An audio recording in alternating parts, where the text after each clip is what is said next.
Bismillah, alhamdulillah, wa salatu wa salam ala rasulillah. Assalamu alaikum wa rahmatullahi wa barakatuh. Welcome to our newest course at Alasna, Liberal Mind Control. This is a course that I'm very excited to teach, inshallah. It is going to be a very academic course. We're going to go in depth on a lot of new information that I have not presented before and is not in our other Alasna courses. So this is the free preview. Inshallah, you'll enjoy it. If you're already an Alasna student, welcome.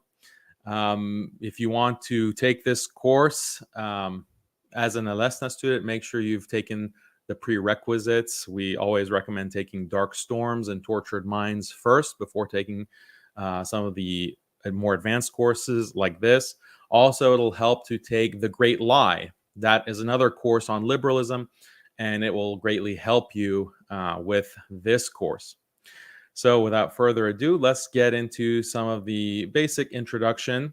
I want to introduce Alasna Institute to you all who may not be familiar with what we do at Alasna. So let me just expand this.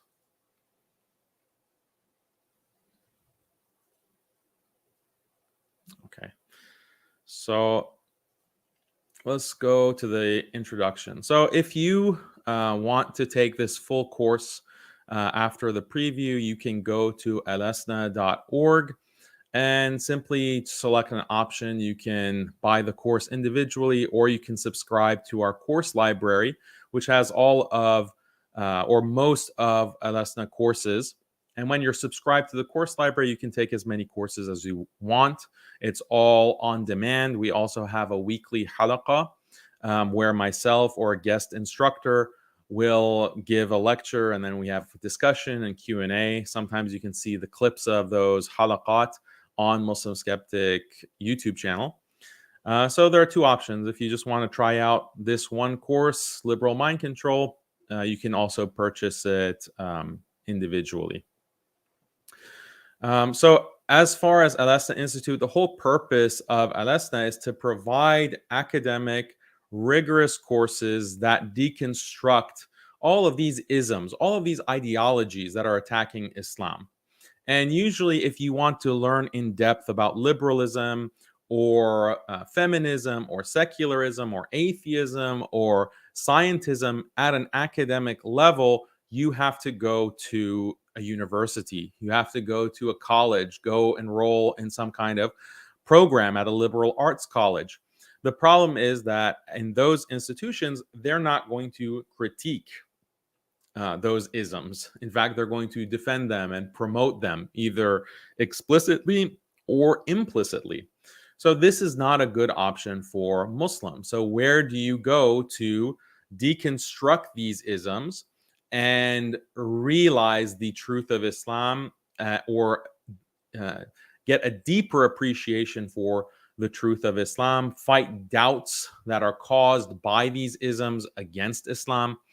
So this is the need that we are trying to fulfill with Alasna. And we have about 20 or over 20 different courses at this point. And, our students are always raving about the content that we produce. So this is our mission.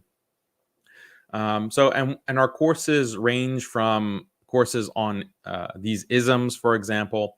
We also have courses that are dedicated to the art of Islamic marriage. So, for example, we have a course dedicated to helping Muslims practically approach getting married. How do you get married in a practical way? There's a lot of confusion about this topic. How do you go about getting married? We have a course dedicated to that, co-taught by myself and Khalid. There's also School, which is very popular, dedicated to how to be a traditional wife. And Khalid teaches that on the basis of Islam and a critique, again, of feminism, equality, marriage, and all that. That's a very popular course. And some people have even said that it has saved their marriage. We have also courses now that are getting into the traditional sciences. So we bring trained, qualified experts in Islamic law who have ijazat, who have gone and studied at madaris, at the madrasa. So, inshallah, tomorrow actually is the first course on called Navigating the Cycles about menstruation, the fiqh of menstruation. And we have an Ustadha, Safiya, who's going to be teaching that starting tomorrow, actually. So, if you have an interest in that and you need information on that, please go to the website. So, we have a lot of diverse courses. There's also our homeschool courses. So, please check that out. So again, this is a free preview, but at the end of the free preview, if you think that this is a course that you're interested in, you can go to alasna.org and you can register, enroll. And there are two options that you'll have. You can enroll in the course individually, or you can enroll to the whole course library and get access to all or most of these courses, inshallah. So some logistics about this course. The course format, we're going to have 8 sessions, inshallah. We may have a 9th one. I'm not sure yet, but definitely 8 sessions. And it'll be about 2 hours each session, maybe a little bit more. The first hour or so is going to be dedicated to presentation of the topic.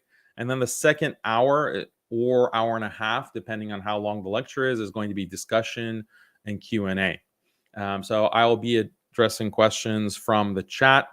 And be sure to save your questions till that point, or repeat your question at that point so that I can make sure to address it, inshallah. So all the sessions are going to be live like this. Again, like only this session is free and open to the public.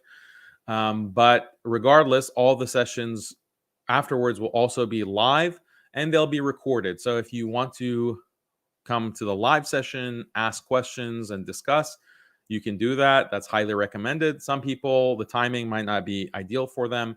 Therefore, they can go and watch the recorded session. Also, with this course, we have a course book.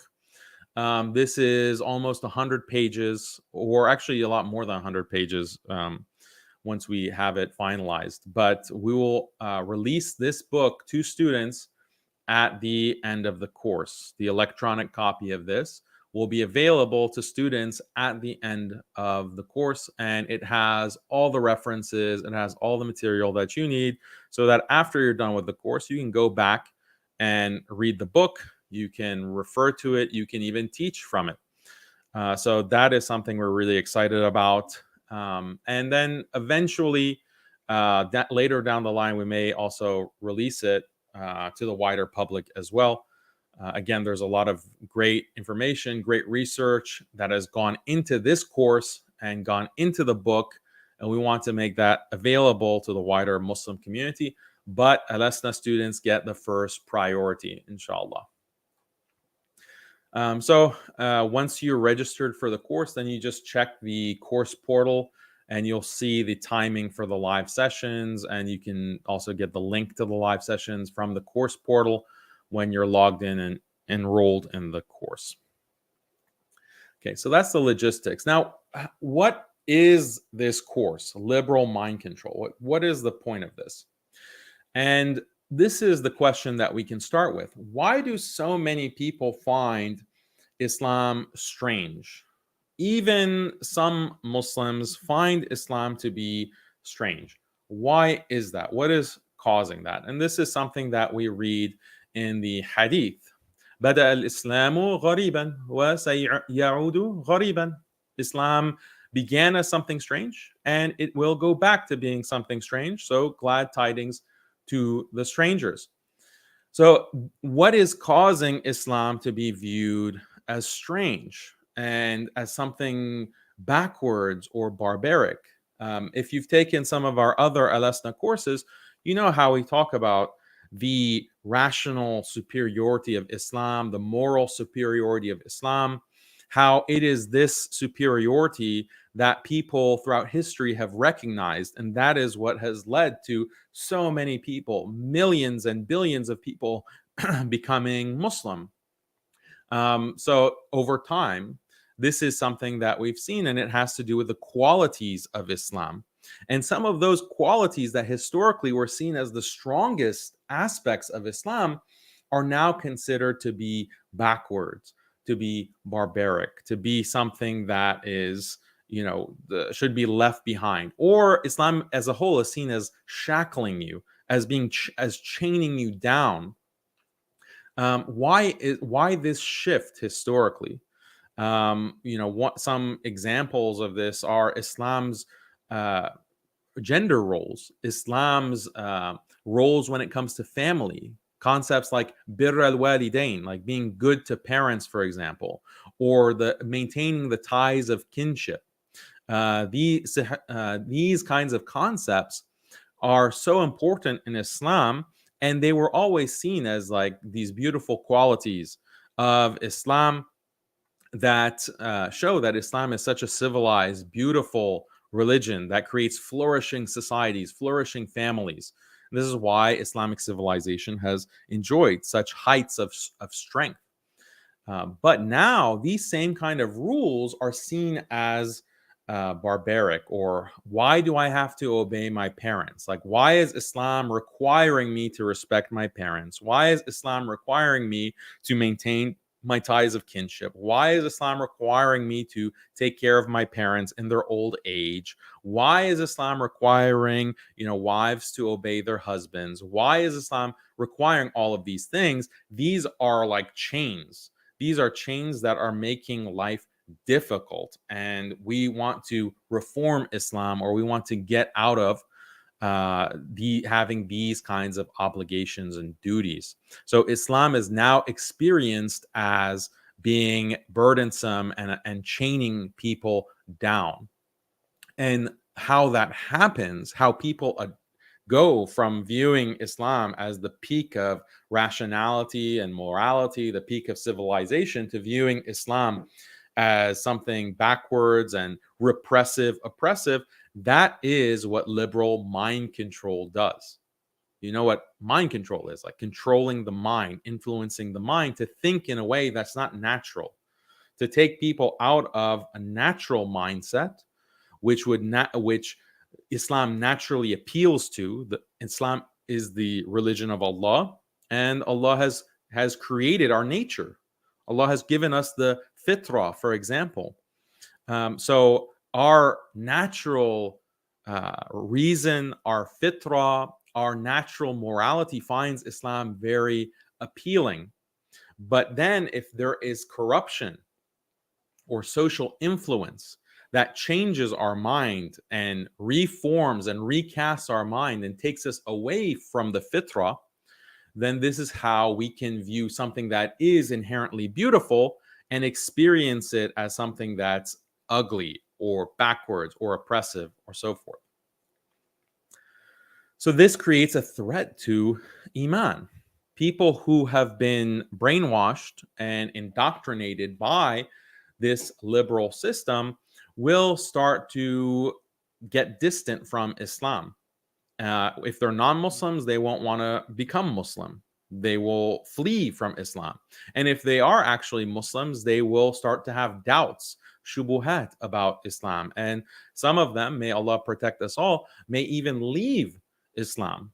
So this liberal mind control is a huge threat. And what we see is that some Muslims today will actually prefer to live in a liberal democracy. If you gave them a choice, would you rather live in a society that is based on the Sharia, that is based on the laws of Allah, that is based on the Khilafah or the Caliphate, or would you prefer modern liberal democracy, secularism, and so forth? Unfortunately, some Muslims would prefer the latter option, the liberal democracy. So this is a threat to Iman, because it's that kind of attitude implicitly is saying that, well, man-made laws, man-made system of life, system of government is better than what Allah revealed, is better than the system that the Prophet sallallahu alaihi wasallam implemented. This is the implicit implication, the implicit idea. So of course that's a threat to Iman. So when it comes to liberal democracy, these are what people think of as the benefits. You're free to believe as you choose. You're free to speak as you choose. You're free to live as you choose.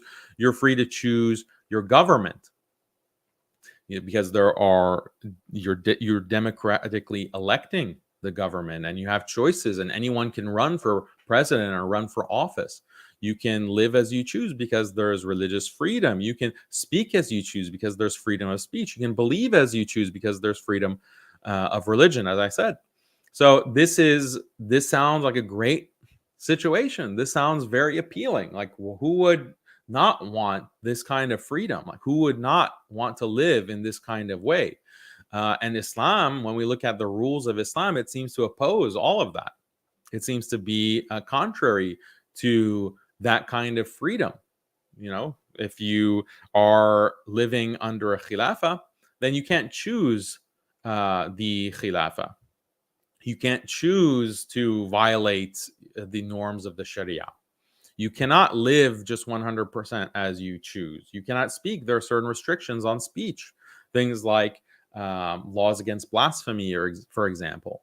Or you can't believe as you choose because Islam dictates that there are penalties for leaving Islam, for example. And the religious groups are not all treated equally under an Islamic system. So this is something that uh, disturbs certain Muslims. Certain Muslims are disturbed by the lack of freedoms in these domains. So this is why Islam is experienced as something chaining people, something that is oppressing people and taking away their freedoms. They view and they understand Islam as oppression. So this is the threat to Islam because people begin to doubt. Many Muslims begin to doubt, even if they are practicing Muslims. So this is not something that's limited just to a small category. So how do we counter this? Well, there's two approaches. There's a sellout way, what I consider to be a sellout way to approach it. And then there's a principled way to approach it. And we've referred to this in other courses at Alasna, but basically the sellout way is to say that, oh, no, Islam is 100% compatible with free speech, freedom of religion, democracy. Islam is 100% compatible with all of this. And how do you make that argument? Well, you have to distort Islam, or you are very selective. You cherry pick verses of the Quran, you cherry pick hadith, you cherry pick scholarly opinions over time. So this is a sellout way because you're trying to appease a liberal mindset, and you're doing a hatchet job of the Islamic tradition in order to do this, in order to justify this, because it's not justifiable. If you go to the Quran and Sunnah, it's very clear that this is not something that Islam accepts. This kind of freedom and democracy, this is not something that Islam promotes. So you have to do a kind of hatchet job, cherry picking, very unprincipled. The principled way is to stand by Islam and to say, we stand by the deen, we stand by the Quran and Sunnah, we acknowledge and recognize and submit to the fact that Islam is the superior way of life. Islam is superior in terms of its rationality, in terms of its morality, and anyone who does not see that and does not accept that, well, they have a problem in their reasoning. They are making a reasoning mistake, or they have some other kind of problem, like a spiritual problem or what have you. But they are making a reasoning mistake, and we can point out what they are missing in terms of their reasoning. So when it comes to these issues, why doesn't Islam accept freedom and democracy and freedom of speech, etc.? The principled response is to say that, look, you are mistaken about the nature of these things. You're mistaken about the nature of free speech. You're mistaken about the nature of democracy. You're mistaken about the nature of this kind of liberal system.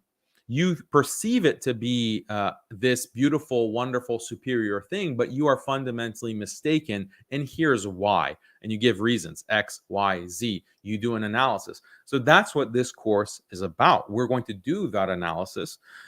We have done this analysis in other courses, but we're going to look in an academic way at the nature of liberal democracy and how people are manipulated, including many Muslims, to view liberal democracy as the superior system. This is exactly what liberal mind control is.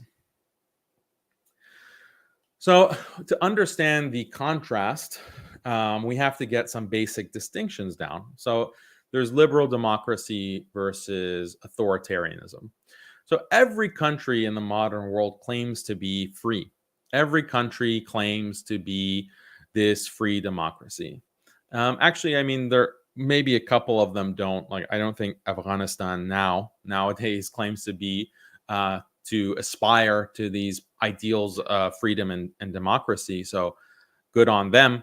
But otherwise, the majority of countries, the vast majority, claim to be free, liberal, to uphold, freedom of choice, etc. Even countries like Iran, claims to have these kinds of ideals of freedom. So this is pretty much universal. So what does that mean? What does being a liberal democracy mean? It means free speech, free press, free education, and free elections. So obviously, every country claims to have these things. But in the liberal West, in a country like the United States, they'll say, no, this is, even if North Korea, for example, or Iran claims that they have free speech, free press, free education, free elections, this is a lie. These are authoritarian countries. Authoritarian countries, the reality is that the speech is state controlled. The press, the newspapers, the media, it's state controlled. The educational system is state controlled, and elections are state controlled. You have these kind of fake elections, and the dictator wins 99% of the vote every year, or every 4 years or 5 years.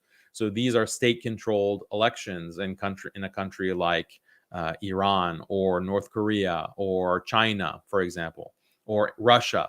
These are not really liberal democracies. They are authoritarian nations. And this is the kind of image of the world that you find in the West. This is how the West perceives the rest of the world.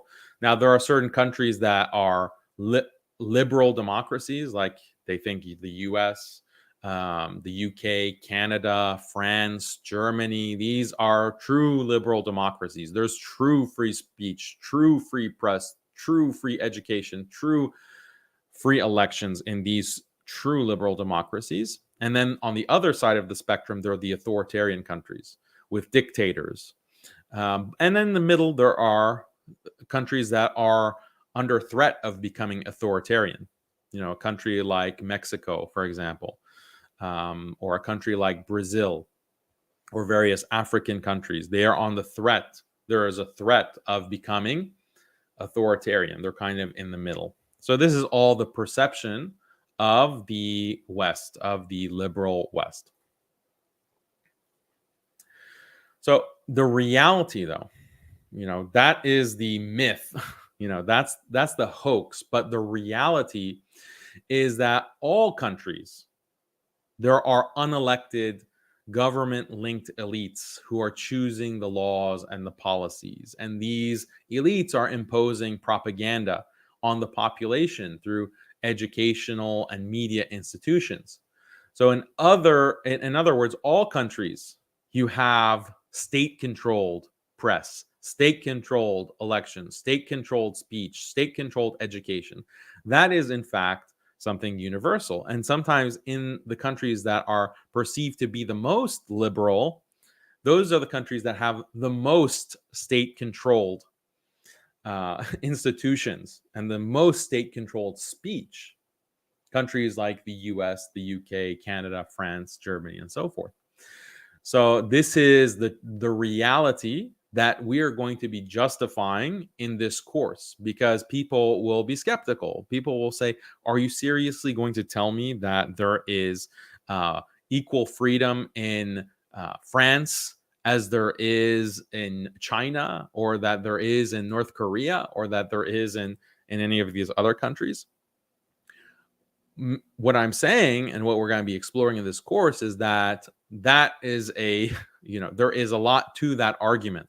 There is a lot to that point, and when we look at the details of all of these liberal institutions and how they conduct their mind control, then it's no different than the kind of overt control and repression that we would see in a country like North Korea, for example, or any of these other authoritarian countries.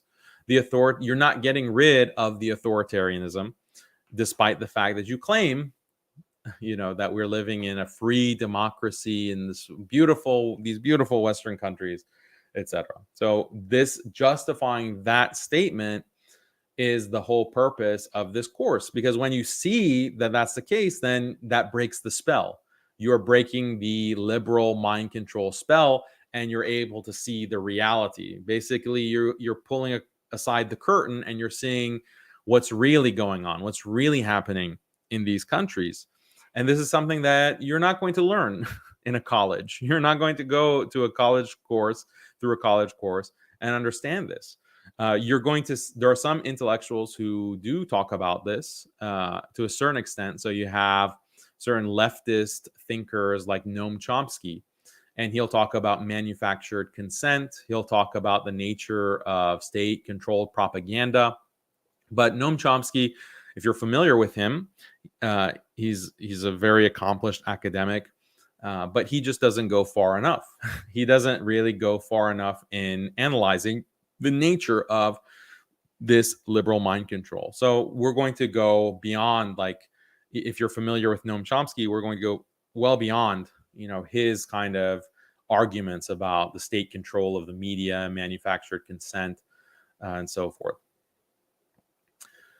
So, yeah, there is mind control even in liberal democracies. Liberals themselves do not recognize this. So I already gave this example. So there's a simplistic understanding of mind control that we have to get rid of right off the bat. People think that, okay, well, in liberal democracies, the government is not banning opposition. Like, you can be in the US and criticize Joe Biden, but you can't, in North Korea, you can't criticize their supreme leader. This, or views that are critical of the government, are simply banned. Like, you can't broadcast them on media. You can't teach them in the educational institutions. You can't really challenge the governmental status quo, the government-backed status quo. Whereas in the US, we have freedom. We can protest. We can, put out speech. We can teach children in schools views that go contrary to the official government narrative. This is, this is again a myth. This kind of contrast is a myth. But to really understand this, it's true that there isn't this kind of in many cases there is banning. Obviously, the government does ban views that it does not like in the West, in a country like the US, in a country like Canada. Political views that it does not like can be banned. And we will get a lot of examples on this in this course. They're not necessarily going to be in this free session, because guess what? The free session it's on YouTube. It will get banned. It'll get banned. And believe it or not, YouTube is involved with the US government. And we'll discuss that throughout this course when we get into the modules on social media. But it's a little bit more sophisticated than just banning whatever view you don't like. Because if the US really did that to the same extent as these other countries, these authoritarian countries, then the population would start to wonder, like, oh, well, do we really have free speech? Like, I'm really feeling the boot of government censorship. So maybe I'm not living in a free democracy. So it has to be more subtle, just as powerful, but more subtle. And we're going to talk in this course a lot about how this happens, because this is really the root of mind control. But an important concept that we have to understand is marginalization. So marginalized views are excluded from mainstream social and political discourse. You're not going to find them on mainstream media. Certainly, you also won't find them in being taught in colleges. You're not going to see them being discussed in polite society, in politically correct society. So, an example of this, like when it comes to the idea that extramarital sexual relations, like adultery, or even premarital sexual relations, this is something that is evil. This is something that is very harmful. It's something that should be punished. There should be consequences, laws against this, and criminalization of this type of behavior. So, is this a view that people can go and express on mainstream opinion or mainstream news channels or newspapers? Is this something that's going to be featured, in on those kinds of mainstream channels? No, it's something that is marginalized. Or, for example, are you going to have courses like professors that are going to defend that kind of view?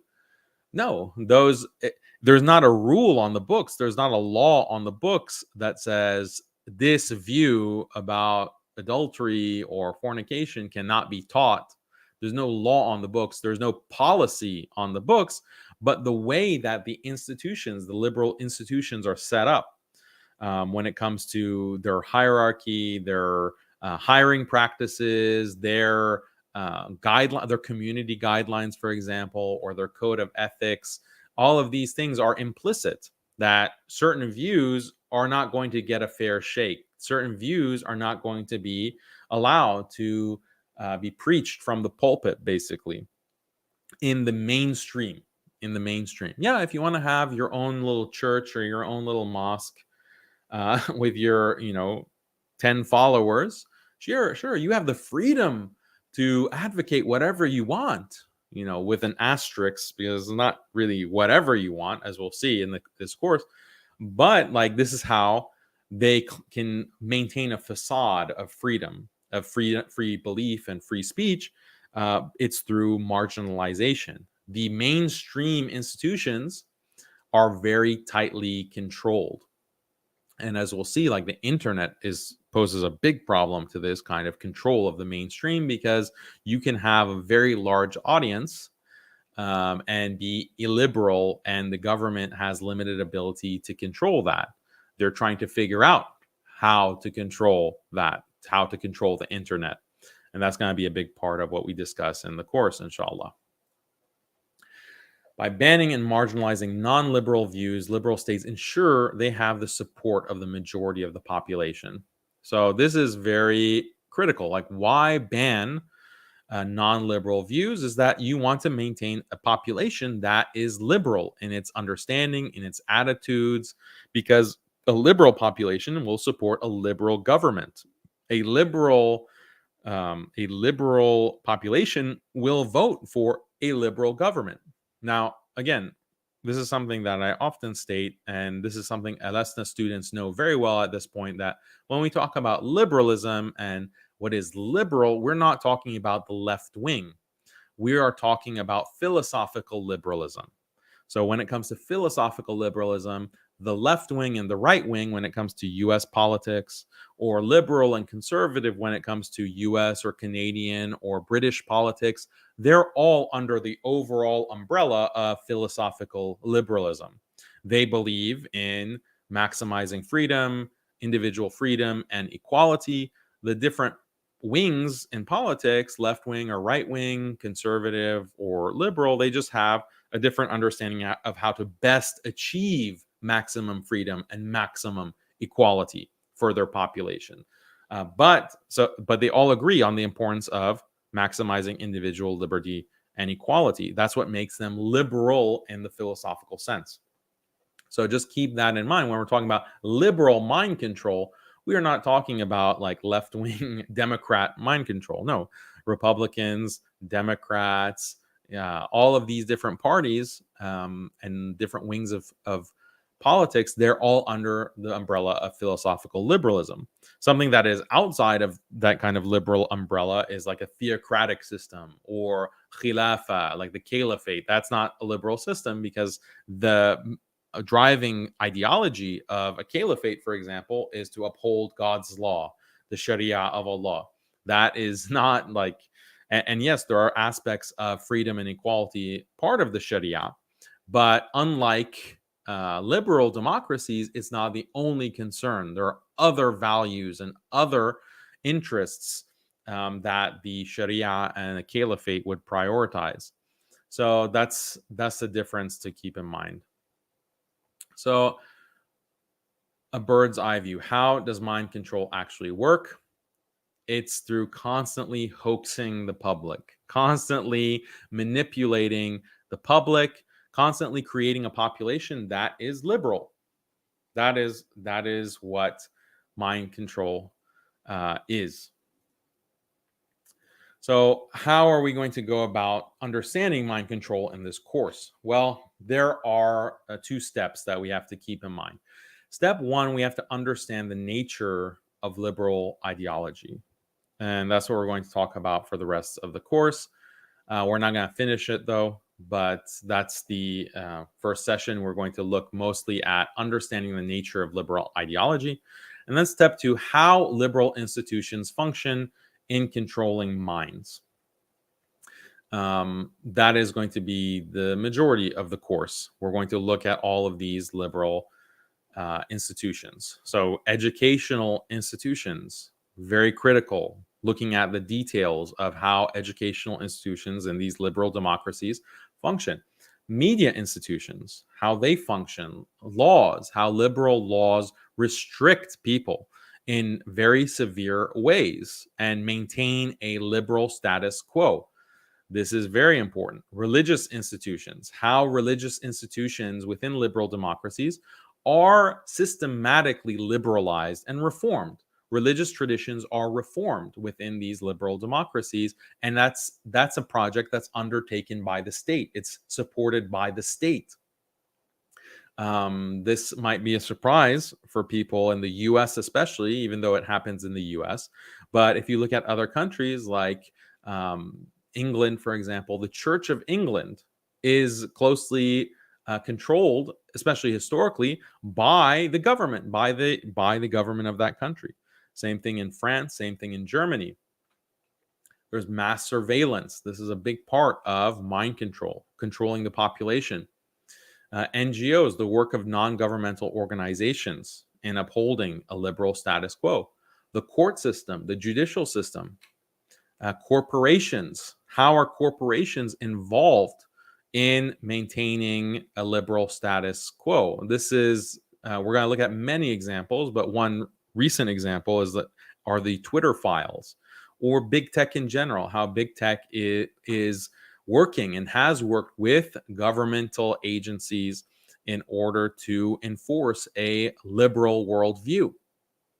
So that's a big part of mapping the mind control. And then deep state and intelligence agencies, how are they involved?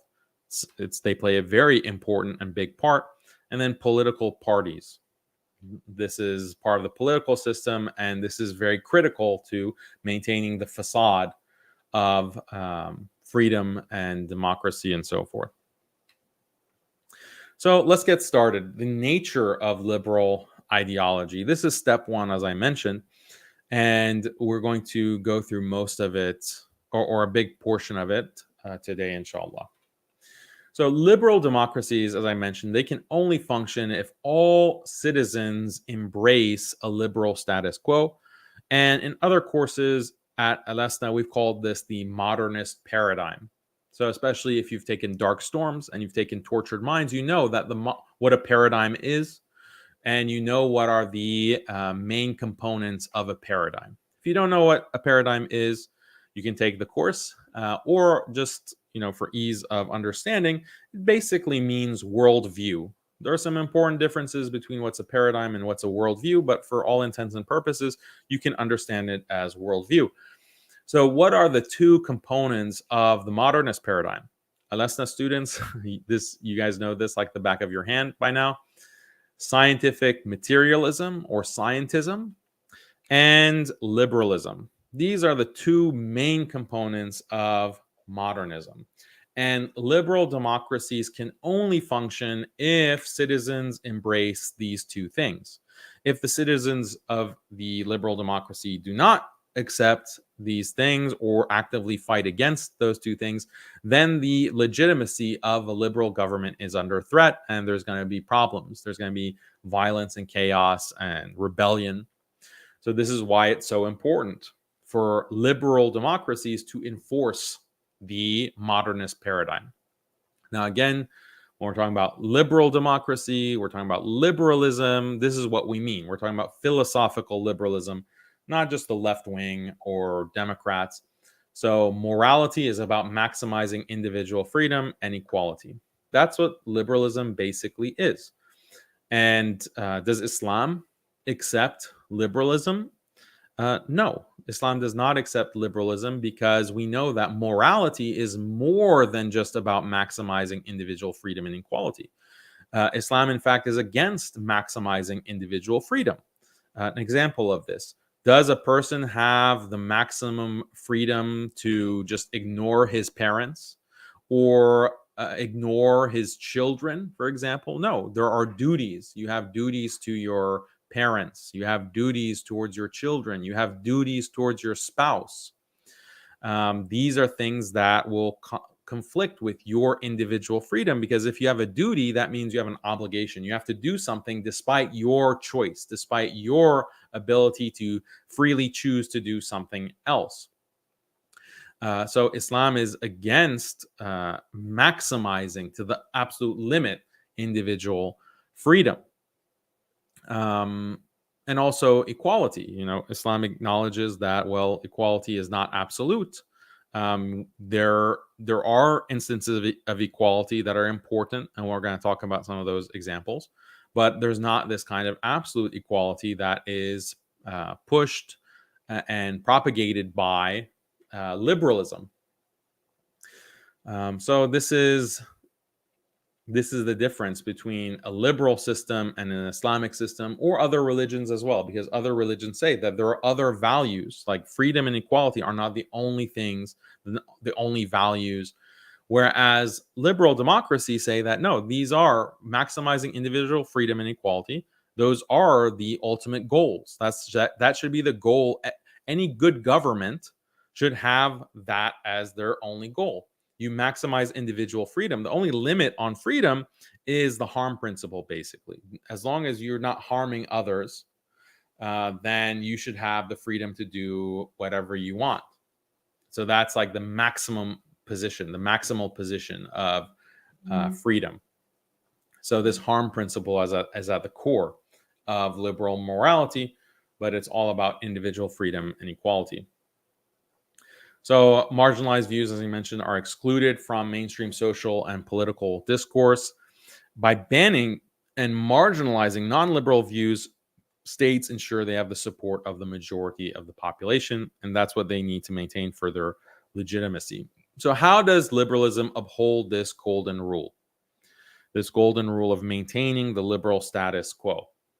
Well, there are three things. There is secularism, there's political correctness, and then political correctness has four components: utilitarianism, discrimination, group norms / traditions, and nature, and then conspiracy theories. So we're going to talk about the first two, secularism and political correctness. And then we're going to get into each of those subcategories. And then we'll stop before the conspiracy theories, because like I said, certain things cannot be discussed on certain platforms. So if you are interested to learn more about those, the concept of a conspiracy theory, where that concept comes from, and how it is used by governmental power to control and maintain liberal status quo, then definitely register and enroll in the course so that you can get all the juicy information that we're going to discuss, inshallah. So let's go to the first part, which is secularism. So secularism basically means the right to choose your religion, or to choose no religion if you want to be an atheist or you want to be non-affiliated with religion. And secularism ultimately boils down to the First Amendment. So if you're taking our course at Alasna called The Great Lie, we go into this in depth. But basically, the First Amendment says that the government shall not establish any religion as like a state religion. The government is not going to support one religion over others. That's called the Establishment Clause of the First Amendment. You also have the Free Exercise Clause, which says that the government shall not prohibit the free exercise of any religion. That is the First Amendment. That's considered to be the core of what secularism is, or what's also known as the separation of church and state. This is something that obviously is not found in Islam. The Sharia does establish Islam as the law of the land. So that's the establishment of Islam. It violates the Establishment Clause. And also, Islam does limit, the Sharia does limit the free exercise of other religions or non-religions, because there are certain blasphemy laws, for example, in Islam. Islamic law also has certain rules for the non-Muslim minority, what's called ahkam ahlul dhimma, the rulings pertaining to dhimmis, the protected people, like ahlul kitab and so forth. So that violates the free exercise clause of the First Amendment. So we don't have secularism in Islam. So any institution that the state supports has to also abide by the First Amendment. So if you have a state school that's receiving state funding, they have to abide by the First Amendment. Media institutions that are supported by the state have to abide by the First Amendment. Any kind of jurisdiction has to abide by the First Amendment within these secular countries. So what does it mean to abide by the First Amendment? Beyond this, it means that only the scientific materialist paradigm is allowed, right? The state can only support science. That's the only neutral, what they claim is the only neutral position to have. Okay, the government, for example, if it wants to put in place a certain policy or certain law, for example, the government wants to ban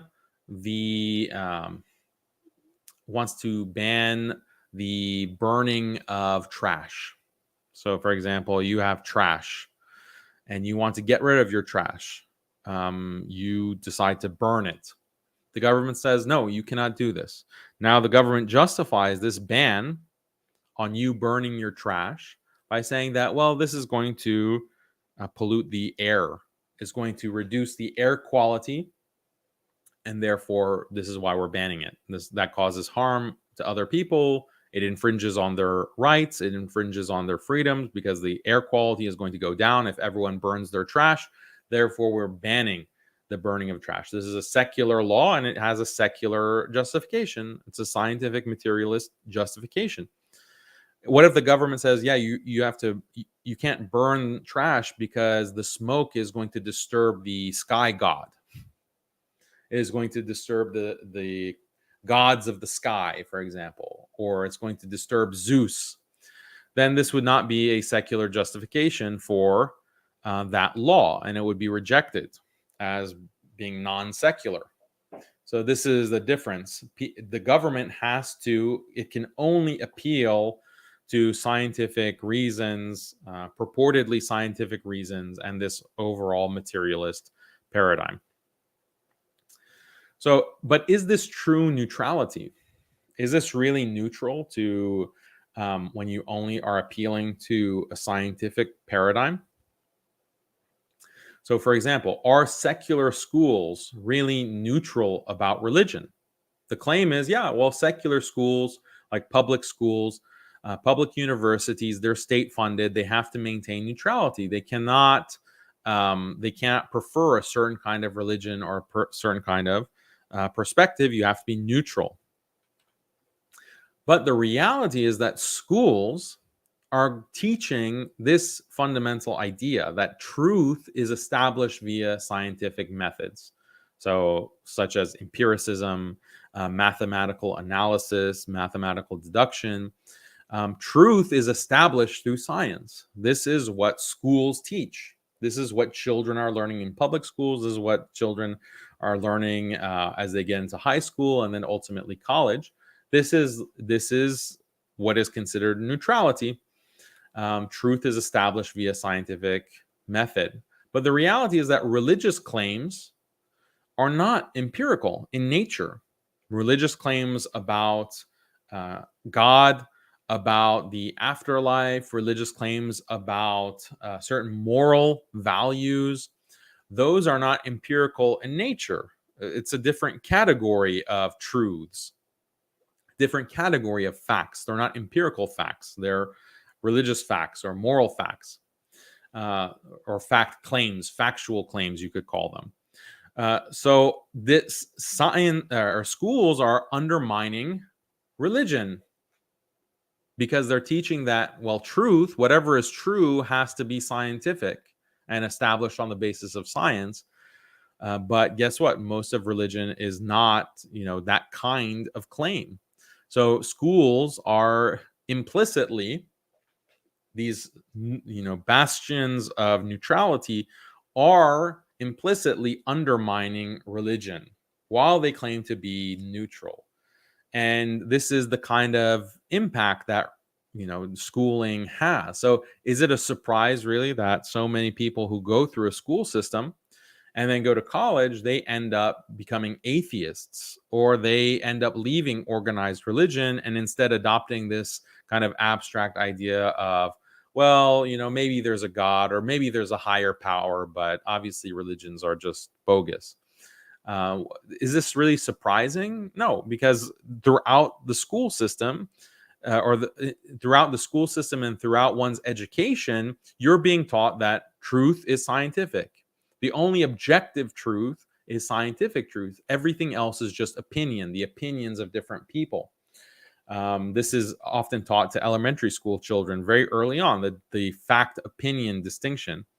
But they're making a mistake with that kind of claim because just, and I constantly have to teach our youth or unteach them this kind of idea because they'll say, oh, well, believing in Allah, the claim that Allah exists, that's an opinion. That's not objective. And I have to explain to them, no, it's a factual claim. The fact that Allah exists, the fact that Islam is true, the fact that, it is wrong to fornicate or to drink alcohol or do drugs, like these are factual claims. There are moral factual claims. And then there is different ways to adjudicate. There's different ways to determine whether a claim is true or false. And science is not the only way to do that. Science is not the only way to do that. There are other methods of determining truth. But schools will only teach you that truth is established via scientific method. So this is not neutral at all. This is very corrosive to faith, any type of faith, not just Islamic faith.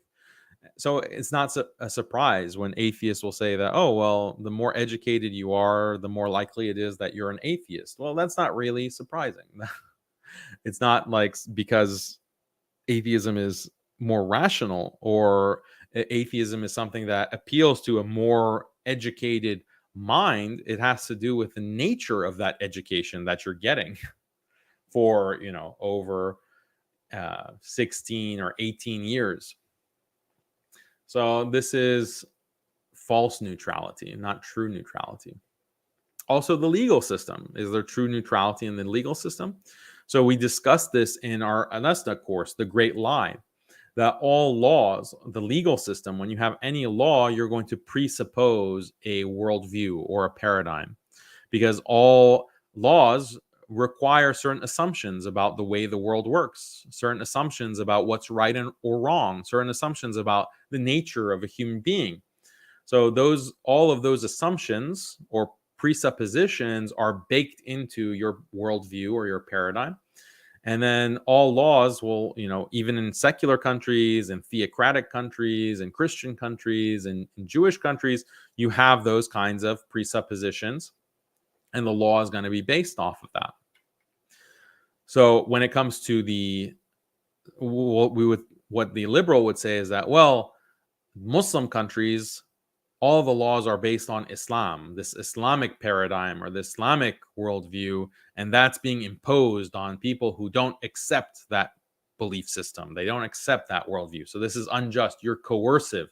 You are coercing people because you're establishing laws and imposing laws on the basis of beliefs that not everyone has. Well, the same can be said about all of these liberal countries, all of these liberal democracies. They are basing their legal system on a scientific materialist paradigm that not everyone accepts. Muslims do not accept a scientific liberal paradigm, but the laws that are being imposed that we are abiding by are based on that liberal scientific materialist paradigm. So, how is that any different? That's also imposition, that's also coercion, then. So this is an argument. If you're interested, take the course, The Great Lie, that we have in our course platform. Or you can buy it individually as well, the individual course as well. Islam, the critique against Islam, Islam imposes laws on those who do not believe. Well, that's exactly what liberalism does as well. So how can this be true neutrality? It's the facade of neutrality. You're pretending like you're neutral.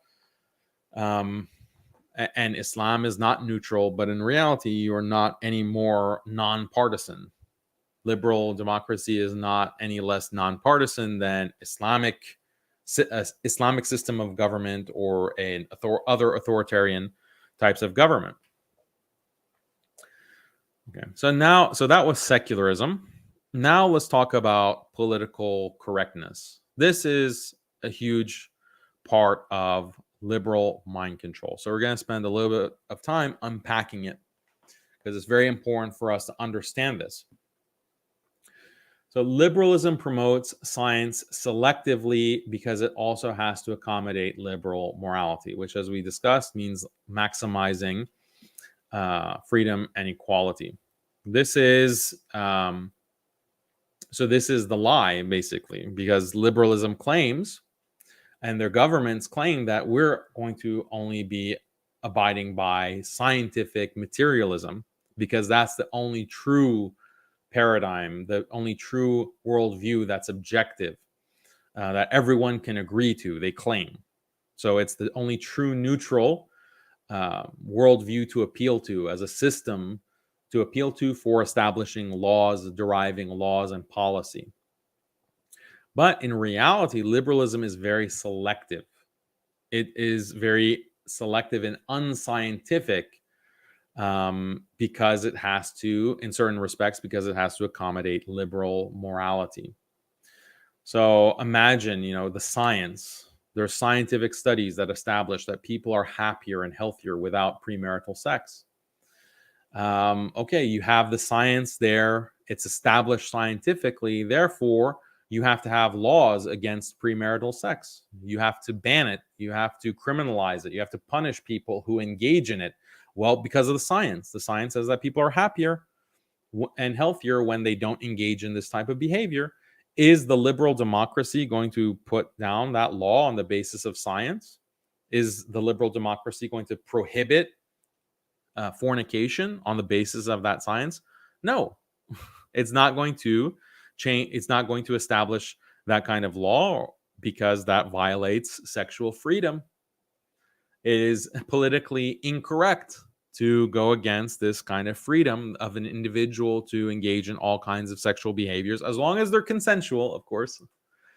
So that is, the science says one thing, but you have to accommodate this liberal morality, which is trying to maximize individual freedom, maximize sexual liberty, and etc. So the liberal governments are not going to just operate on the basis of scientific consensus.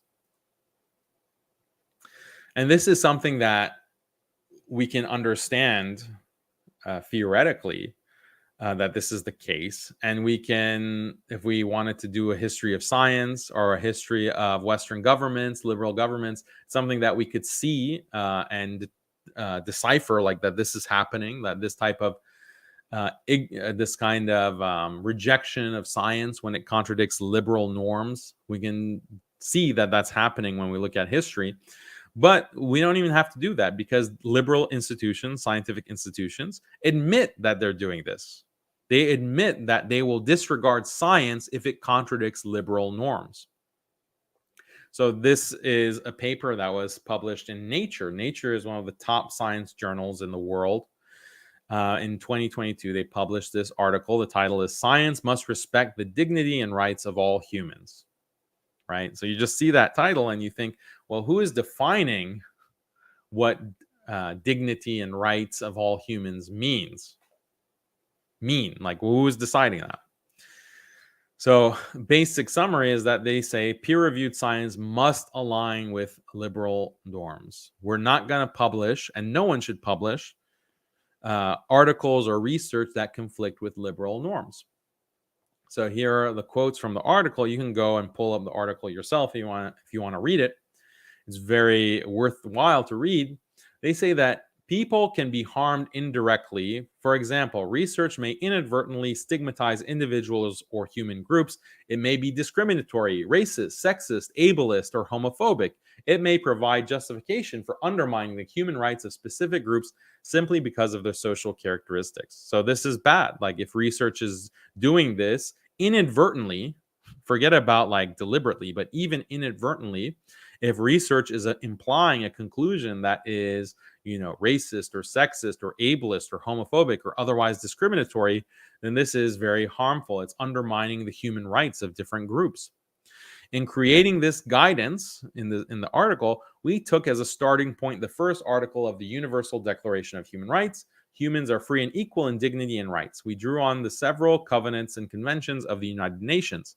So here they're admitting that their guidelines in determining what can be published as science, it really depends on this Universal Declaration of Human Rights, which is a ultra liberal document, philosophically liberal document, and the idea of the free and equal, that people are free and equal. So freedom and equality, maximizing freedom and equality in accordance with the United Nations, liberal power. So this is a shocking admission. Then they say there's a fine balance between academic freedom and the protection and dignity, protection of the dignity and rights of individuals and human groups, right? So sometimes the research is in violation of the dignity and rights of others. Therefore, we can't publish it.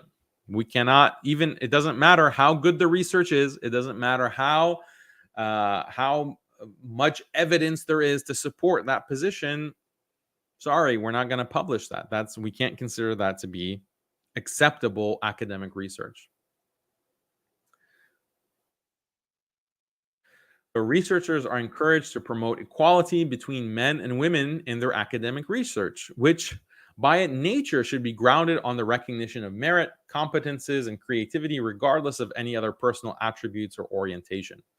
Sexist, misogynistic, and or anti-LGBTQ plus content is ethically objectionable, regardless of content type, whether it's a research or review or opinion. And for research, regardless of whether a research project was reviewed and approved by,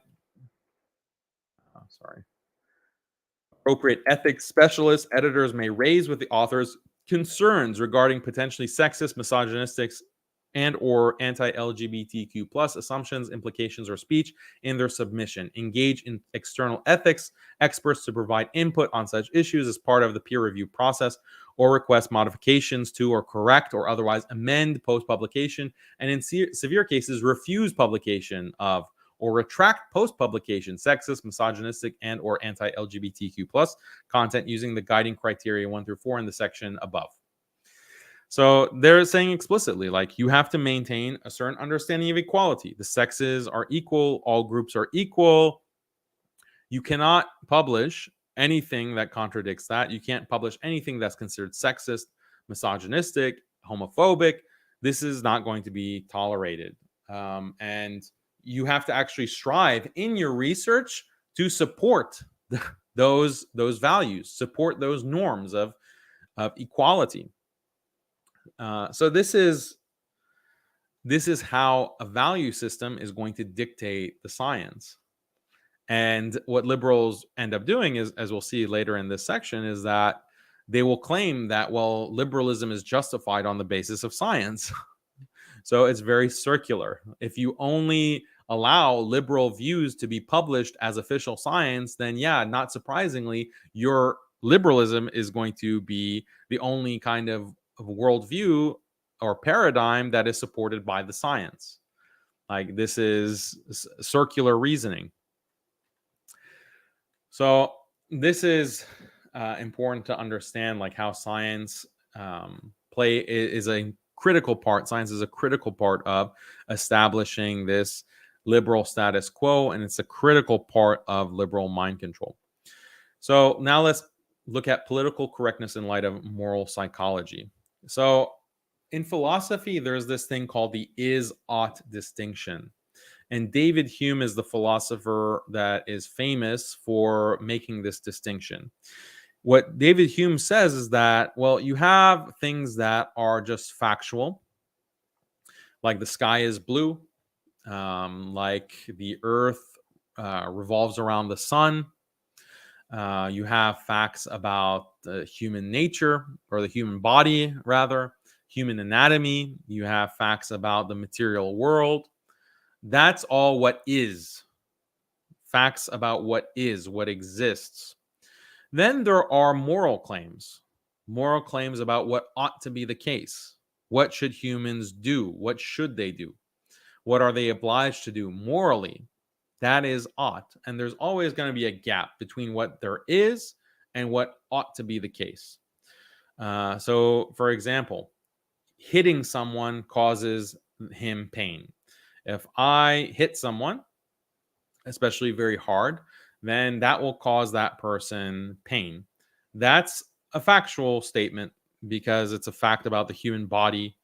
It's a fact about maybe physics, like the velocity of my hand, the impact, the momentum when my hand hits the body of a person, uh, and the pain reaction, the neurological reaction. Those are all facts. That is what is the case. But can I conclude from that alone that I ought not to hit someone? I should not hit someone just on the basis of the fact that it causes them pain. What David Hume says is no, you cannot jump. You cannot make that jump from what is the case to what should be done, what ought to be done. So this is the is ought distinction. He says that the only way to justify your actions morally is to appeal to other moral principles. You can never appeal to some fact of nature. And then he and others, elaborate on this. They call it like the naturalistic fallacy or the appeal to nature fallacy. There's different nuances in this type of, or this family of fallacy, but it all relies on the is ought distinction that is found in philosophy, in Western philosophy. But this kind of philosophy contradicts moral psychology. Moral psychology is the way that humans naturally moralize and think of morality and what should be done and what should not be done. And humans automatically and unconsciously adopt moral judgments on the basis of empirical facts, meaning humans naturally violate this is ought distinction. Our psychology is just tuned to violate the is ought distinction. We see facts and we go directly to moral judgments. And it's something that's intuitive, it's something that's automatic, it's often unconscious. Empirical facts and moral judgments are inseparable intuitively, psychologically. And it's as if it's as if morality is embedded in the universe itself. It's embedded in nature. So this is human psychology, and we're going to elaborate this. So biologically rooted psychology says that humans make judgments about what is morally good by taking into account factual claims.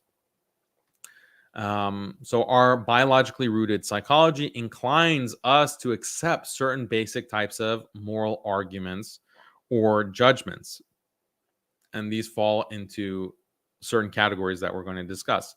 So basically, this is how it works. You have empirical facts. Then there's our biologically rooted psychology. And then we get a moral judgment. So, for example, I see, someone go up and hit someone very hard. That's the empirical fact, as I discussed. We see someone, there's a man who's just sitting on a park bench, minding his own business, reading a book, and then someone goes up behind him and slaps him in the back of the head. We are observers, we see that, and we, on the basis of what we see, our psychology processes that and spits out a moral judgment. And our judgment is, wow, that's really messed up.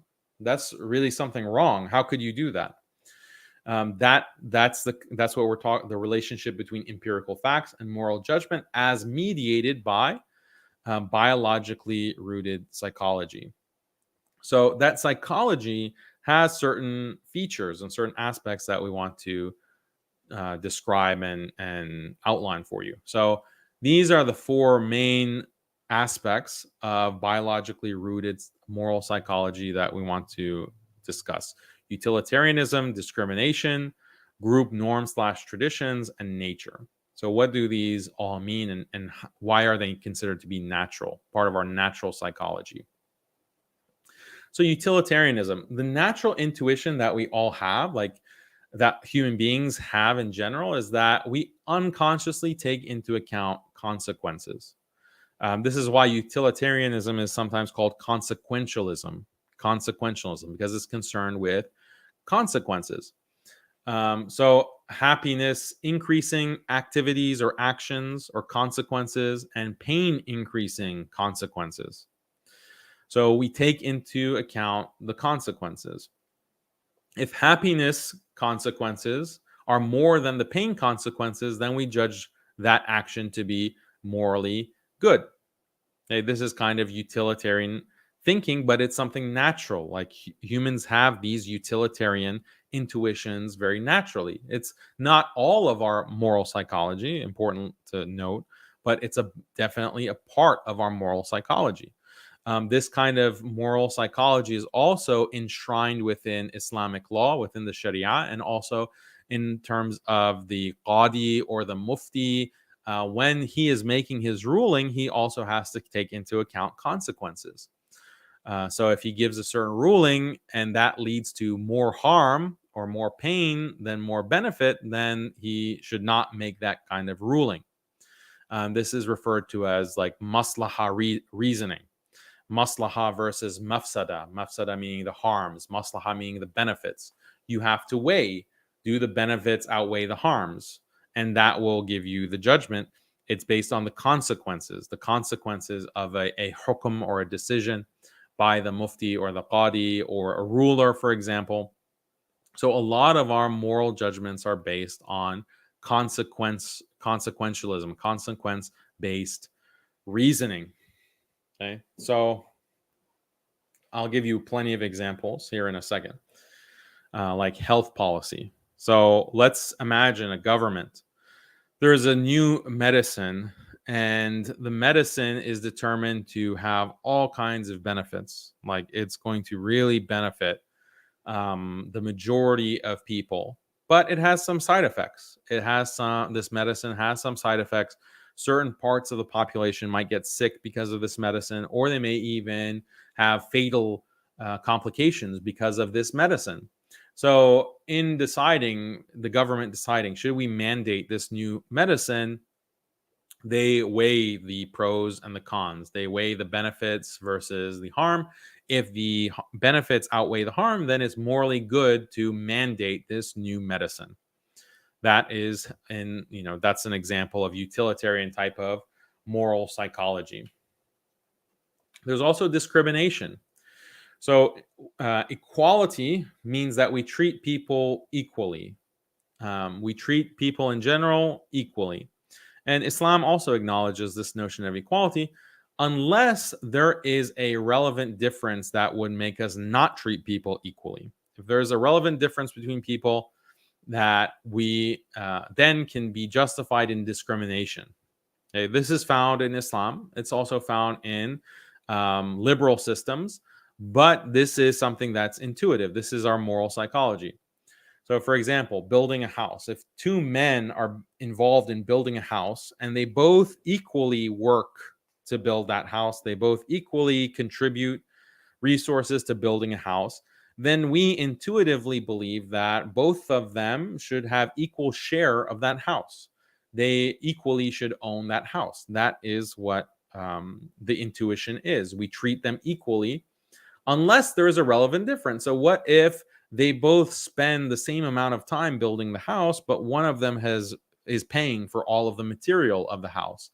Then that is a relevant difference, and we wouldn't think that they both have an equal share to the house. The man who has contributed more to buying materials, he has a greater share of the house. So that's the type of discrimination, because we're discriminating against one of the builders, but it's a discrimination that's justified. Treating both parties equally, that would be unjust. Justice requires discriminating between the two people. Or what about epilepsy? So if you have some kind of neurological disorder, should you have like a neurological disorder that causes seizures, for example, or causes you to go unconscious at different times randomly? So should you have the same ability to get a driver's license as people who don't have epilepsy? Or should the law discriminate and say that, no, if you have epilepsy, then you shouldn't be able to get a driver's license, or there should be additional requirements for you to be able to drive? Most people will say that, yeah, of course, the epileptic person should not have the same right to drive as a non-epileptic person. Someone could say that, wow, that's really discriminatory. That's really unfair. Why are you unjust? You're unjustly treating epileptic people as if they, aren't equal members of society. You're treating epileptic people as second-class citizens. That's not right. But your response to that would be to say that, no, well, there's a relevant difference here between someone who has epilepsy and someone who doesn't. The epilepsy affects the safety of the driving. If someone is driving and they have epilepsy, suddenly they have a seizure, they could end up killing themselves. They could end up killing himself or killing others. So this is something very dangerous. The law has to discriminate. The law has to discriminate between epileptic and non-epileptic drivers. Or welfare for the elderly. Does someone who is 70 years old or 80 years old have the same capacity to work as a 20-year-old or a 25-year-old or a 30-year-old? No, the elderly have more difficulty to work and support themselves. So the government will provide social security or other types of welfare in order to support the elderly who are not able to support themselves. This is discriminatory. Why can't I get welfare or social security as a 30-year-old or a 40-year-old? This is not fair. And the response to that would be, well, you're not equal to a elderly person, specifically because there's a relevant difference in terms of work capacity. That's a relevant difference between you and the 80-year-old. Now, what if there was a welfare program that only gave money to one race? If you're white, you're going to get a big fat check every month from the government.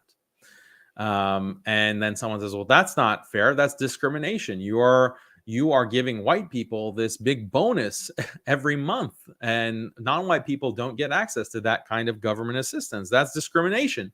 And then the government responds, well, no, white people are just better than other races.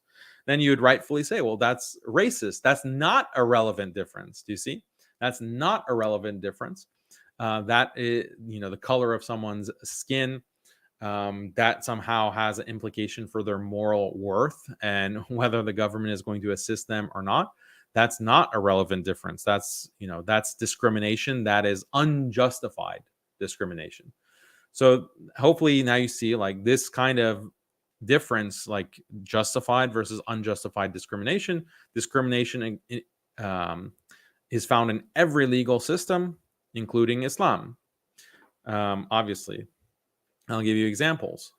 So when it comes to discrimination, like these examples that we talked about, all of that is seen as justified. But in Islam, if Islam discriminates, for example, between men and women, because Islam has different rules for men versus women, then that's unacceptable. That is tantamount to bigotry, misogyny, hate.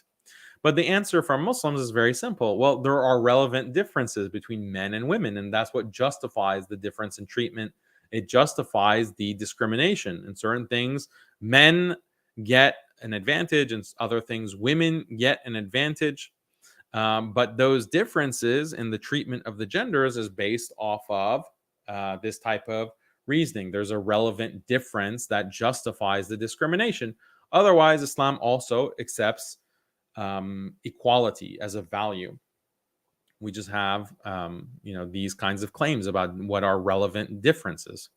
And what is or is not a relevant difference, for those of you who've taken the course Dark Storms, know that what's a relevant difference or not, it depends on your morality and your paradigm, right? Your paradigm. So that's the difference. But ultimately, like, discrimination isn't found in every legal system. Why? Because it's something natural. It's something intuitive. It's something that humans naturally have.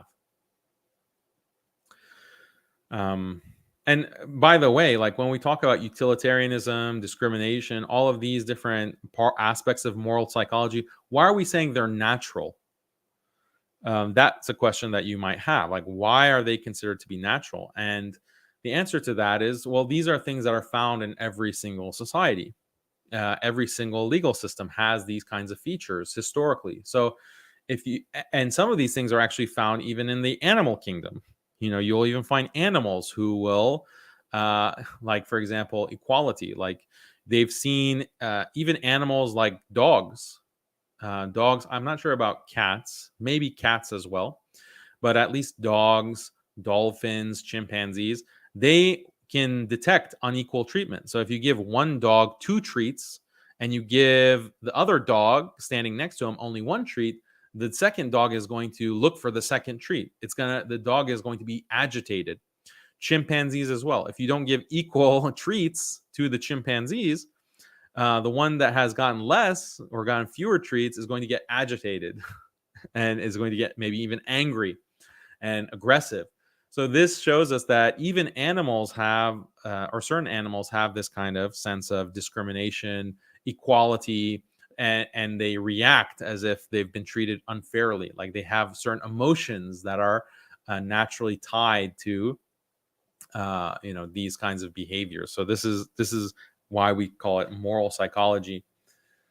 And also children universally, they do these kinds of psychological experiments on children in different parts of the world, from different cultures, different religions, and they see patterns. And this is how they're able to determine that, okay, this is something that is natural to human beings. That's why we call it biologically rooted psychology, because it has to do with human biology, or human nature, the nature given to us by Allah, by our creator. Or if you're an atheist, you think that, oh, this is the nature given to me by evolution, for example. You might be deluded into thinking that. But it doesn't matter. It's the same concept, that it's natural psychology, biologically rooted psychology. Okay, so here's another one of these intuitions about moral psychology. We have the intuition that's morally good to preserve and follow the norms and traditions which are shared by the group. Humans naturally have this type of intuition. Also, this is also found in animals, actually. And it's also found in children. Like, you find this at an early age, that going against the grain is subversive and therefore bad. One very simple example, when we were in school, we had the option in certain classes to sit wherever we want in the class. So you walk into the classroom. This is a public school, for example. You go to school, you might be in the 5th grade or the 4th grade. You go to the class, you pick a seat in the classroom. And the teacher never gives a rule that, okay, once you pick a seat, that's your seat, that's your seat for the rest of the semester or for the rest of the year. There's no such rule. The teacher says it's open seating. Sit wherever you want. I don't care. But what you find is that the students will just stay in the same place day after day. Even though it's not a assigned seat, they'll just keep going to the same seat. And then if in the middle of the semester, or the middle of the year, a student might decide, oh, I'm going to sit somewhere else, it's going to create a fight, because he'll take the seat of another student, and the other student will say, hey, this is my chair. It's like, what do you mean it's your chair? There's no assigned seating in this class. We can sit wherever we want. But the person will get agitated, and the whole class will be agitated. Like, oh, why are you going against what was the norm? What was the tradition? Even on that kind of very micro level, humans are creatures of habit. Humans are creatures of conformity. We like to just go with what is the norm, what we perceive to be the norm or the tradition. And if you go against that, then that causes a disturbance. Like, people are annoyed by that. And there's a lot of examples when it comes to social niceties, or what are considered just unspoken rules of polite society. You're expected to conform, even though it's not a written rule. You're expected to conform to that. So, there are so many examples that we can give.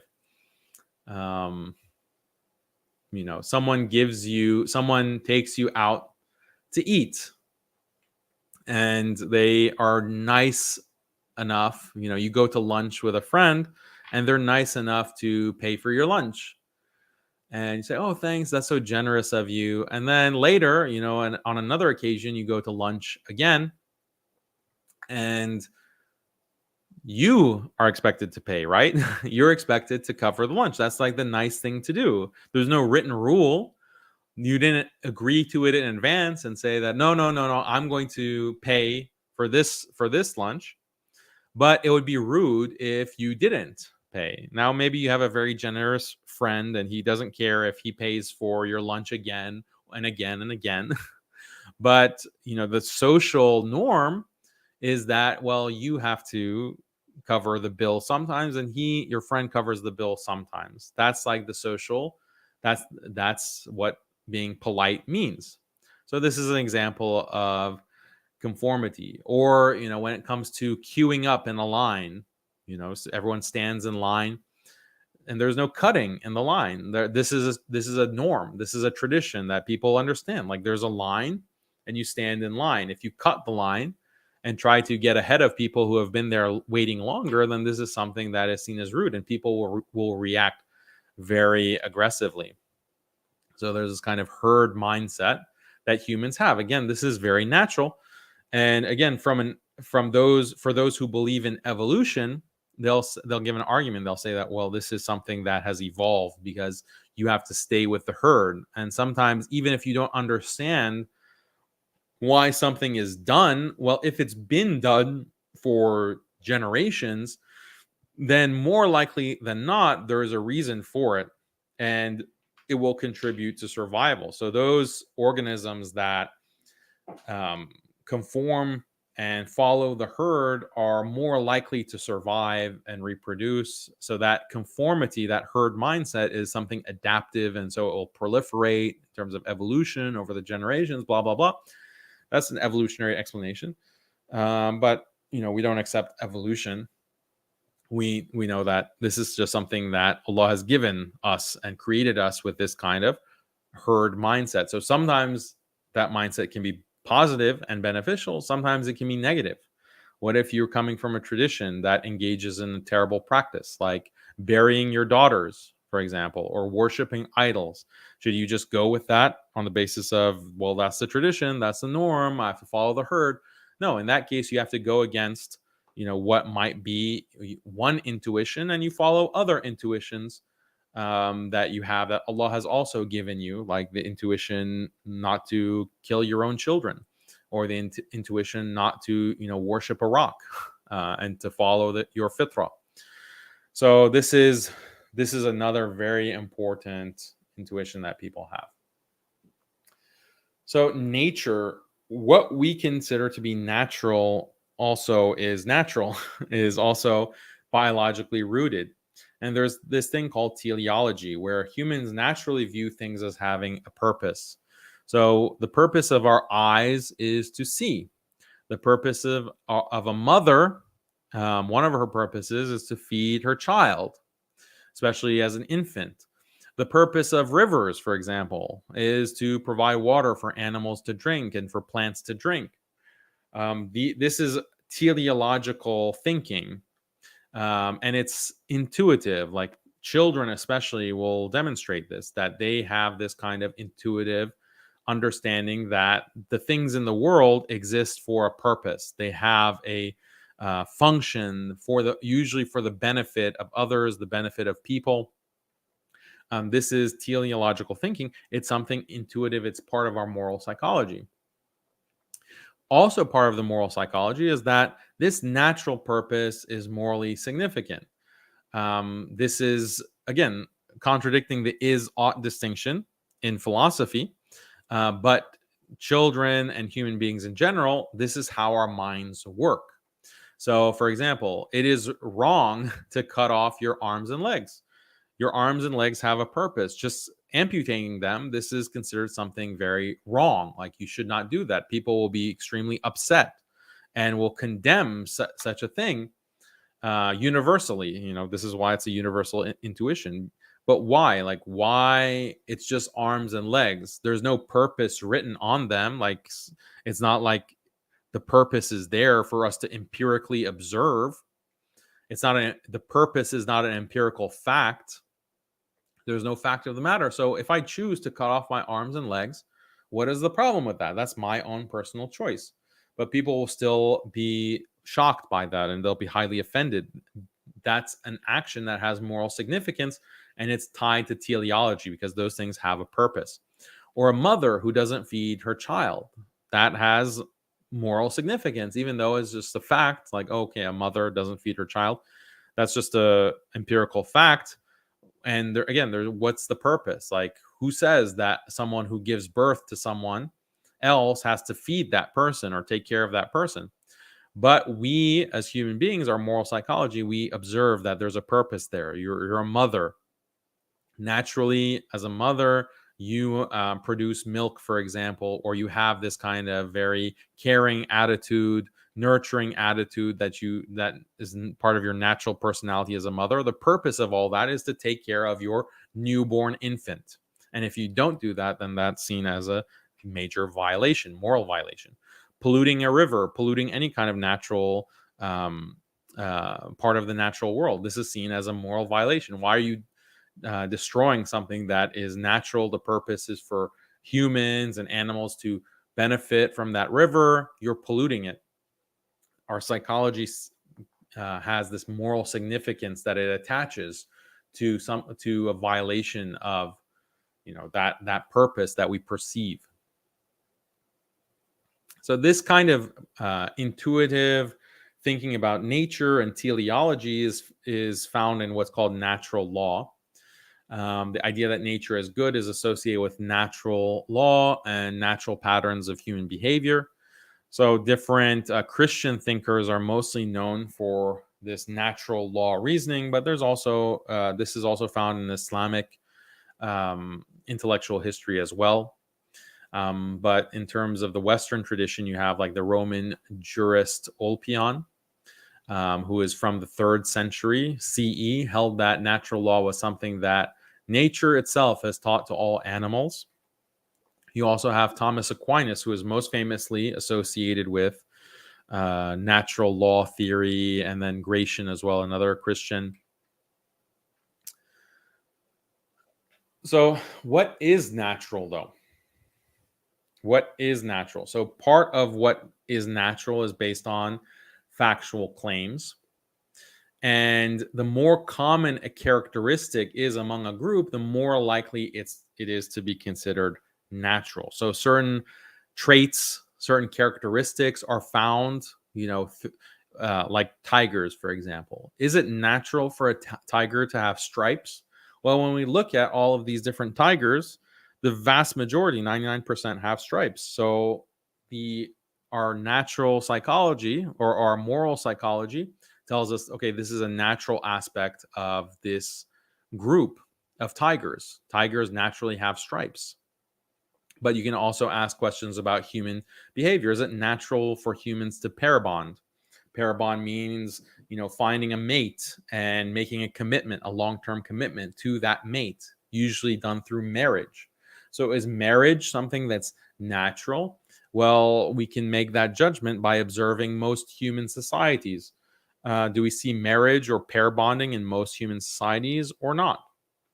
When we do see them in most human societies, then that fact, that factual claim, factors into the conclusion that yes, this is something natural, and our psychology reaches that conclusion intuitively. Is it natural to believe in God and an afterlife? That's also something that we can determine. Do most humans believe in God? When we look at history, throughout different cultures and religions and civilizations, is this something that is more or less common? Or belief in the afterlife, is that something more or less common? That is something that would determine whether we perceive it as natural or not. Is it natural for women to be ashamed of promiscuity? That is also something that we can determine if we look at different cultures, different religions. If that characteristic where women are ashamed of promiscuous behavior, that's found in the majority of women, maybe not 100%, but maybe it's found in 80% or 75%. It's a lot, it's a majority, then maybe that should be considered something that's natural to human beings. So the answers are in part based on factual claims. So if it's found in all societies that there's widespread pair bonding, this suggests that pair bonding is natural and by extension morally good. Marriage, for example, is morally good. But if marriage is not found in many societies, this suggests that it's not natural and by extension, it's not necessarily morally good. So this is just how our psychology works. So, just to recap, biologically rooted psychology of humans make judgments about what is morally good by taking into account factual claims.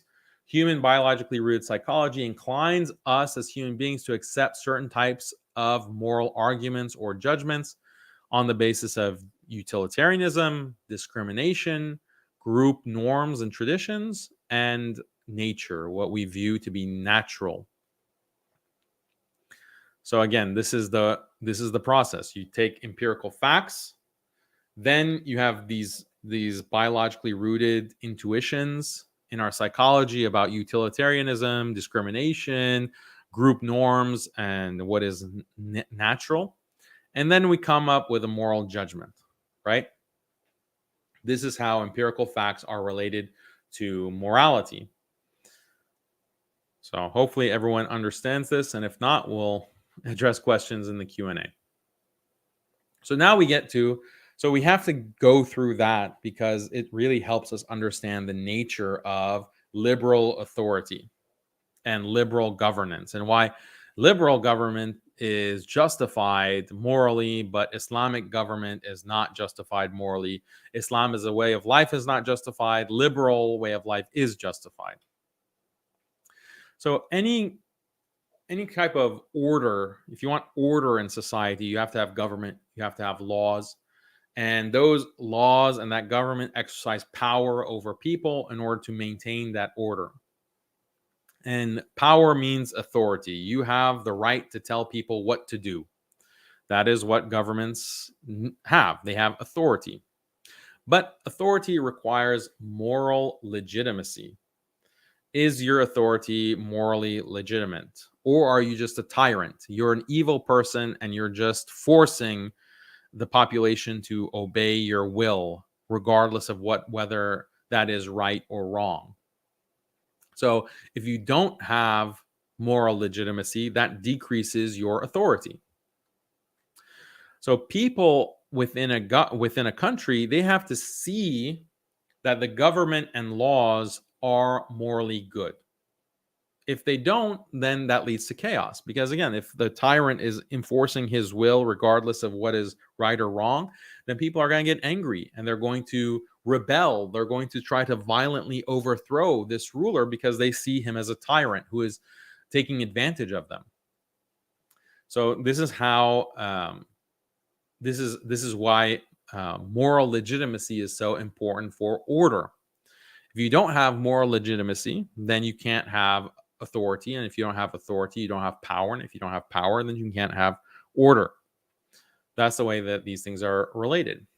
But what is going to dictate people's perception? So imagine again the medicine scenario. The government mandates this new medicine, but is this mandate good or bad?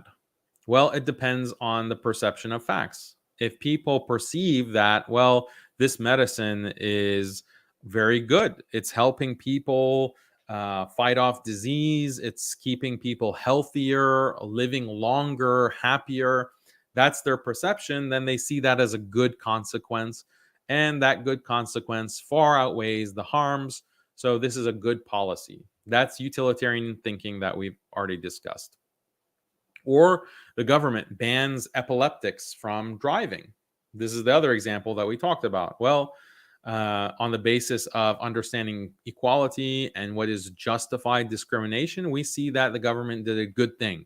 Thank you to the government for banning epileptics. They're keeping people safe. So, on the basis of that fact, we came to a moral judgment that that's a good policy. The authority of the government and its laws depends upon what factual claims the population believes. So, whether it's about epileptics, whether it's about this new medicine, if the population thinks that no, the side effects of this new medicine far outweigh the benefits, yet the government is mandating it, then that is wrong. That's evil. The government is harming people or discriminating against epileptics. Epileptics are just as capable of driving as non-epileptics. So this is discrimination on the part of the government. That's evil. The government is committing an injustice against one class or one group of people. So the population gets agitated, or they begin to view their government as not a legitimate government. So this, you see how this relates to other areas. So what about beliefs about men and women? So in Islam, for example, are men and women exactly the same? Are men and women equally capable in every domain? Are men and women exactly the same in terms of their personality types, in terms of their capacity for certain kinds of work, for certain kinds of tasks, for certain kinds of roles? Are they exactly equal? No, obviously not. But if you believe that obviously men and women do have these major differences, then you're going to look at an Islamic government, for example, that discriminates against men and women as being good, as being justified. That discrimination is justified. Or an Islamic family court system, or an Islamic, gender role, patriarchal gender roles in Islam. You view those differences in roles between men and women as justified, because you have this factual understanding of the difference between men and women. But if you're a liberal and you think that men and women are exactly the same, men, women, and every other gender are exactly the same, there's no difference, then Islam is actually oppressive. It's evil. Islam is not morally legitimate because it discriminates against the genders without a just cause, without a relevant difference, as we talked about. So that's discrimination that's not justified. So this is why a liberal would say that Islamic authority is not morally legitimate. They would not want to, they would constantly agitate against the Islamic government. That's what we see in many Muslim countries. You have liberals living in Muslim countries who are protesting, the Islamic court system when it comes to family law, when it comes to inheritance, when it comes to polygyny, like having multiple wives, when it comes to many of these different practices within Islam that discriminate women and men. They're protesting that. They're agitating. They're causing problems because they don't view the governmental authority and those policies as morally legitimate. So, what are the different types of factual claims? So, there are factual claims that are based on scientific evidence. Those are the main claims that we've been talking about, like empirical observation and the scientific method. Then there are factual claims that are based on religion rather than scientific evidence. So, for example, there is a factual claim that, if you abandon your prayers, you're destroying your soul and you are threatening your afterlife, because Allah might punish you. He might punish you and throw you in hell for abandoning your prayers. That's a factual claim. It's a claim based on religion. Religious teaching is based on the Quran and Sunnah revelation. Or, for example, the claim that certain sexual behaviors are destructive for your soul, right? That is a factual claim about the soul, but it's not based on any kind of empirical evidence. It's based on religious evidence. Then you have factual claims based on a commitment to a political ideology, such as liberal political ideology, but you can also have, a Confucian political ideology or a Hindu political ideology, like a Hindutva political ideology, rather, or a Zionist political ideology. So rather than scientific evidence. But when it comes to liberal political ideology, then those factual claims are what are called politically correct claims. So you are modulating facts on the basis of what is politically correct. Let's talk about that. All governments and laws rely on factual claims based on scientific evidence. However, factual claims of this type by themselves do not suffice to establish the moral goodness or the authority of a government and its laws. So, every government has to rely on empirical claims, right? And empirical evidence, because that's what it means to be connected to reality. The government makes policies on the basis of what are facts. But scientific evidence is not enough to justify that those policies are morally justified or morally legitimate. You have to go beyond the scientific facts. You need the religious claims. You need the political, ideological claims. Those are needed in order to establish that the moral goodness of the government. I'll show you what I mean by that in a second. Factual claims based on scientific evidence leave much room for debate concerning whether a government or law is morally good. So here's some examples. So, should women be able to work in the workplace? This is a question that is very relevant to government policy, and the government policy could say, or the population can evaluate this question on the basis of utilitarian reasoning. And you can bring scientific studies to bear. Okay, the science shows that, well, actually, women in the workplace, it has these problems. Like, it creates a strain on the economy because you need more child care services, and child care services have this kind of economic impact. And you increase sexual harassment in the workplace, which causes these problems. And like, you can make this kind of argument, all based on empirical facts. But I mean, that's a type of possible analysis. It's not an analysis that would ever take place when you live in a liberal democracy, because they control what kind of scientific research can be done in the first place. But the point is that this is a question that you would decide on the basis of utilitarianism. But it's not enough. The empirical facts are not enough. You have to have something else to adjudicate. You have something else that will help you decide. And that's where the religion comes in, or the ideology, the political ideology comes in. When it's liberalism says that, well, no, men and women are exactly equal, and they should have equal access to workplace. That's illegitimate discrimination, etc. That's something that's beyond the science. Ideology comes into play. Is torturing criminals acceptable? Again, you can have a cost-benefit analysis. Someone could argue that, well, torturing, yeah, it's really something unseemly. We wish we didn't have to do it, but crime rates seem to go way down.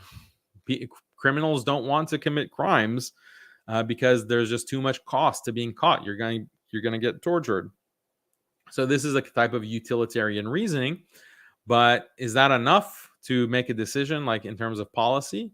No, there's something that goes beyond the facts. Well, torturing people is just wrong.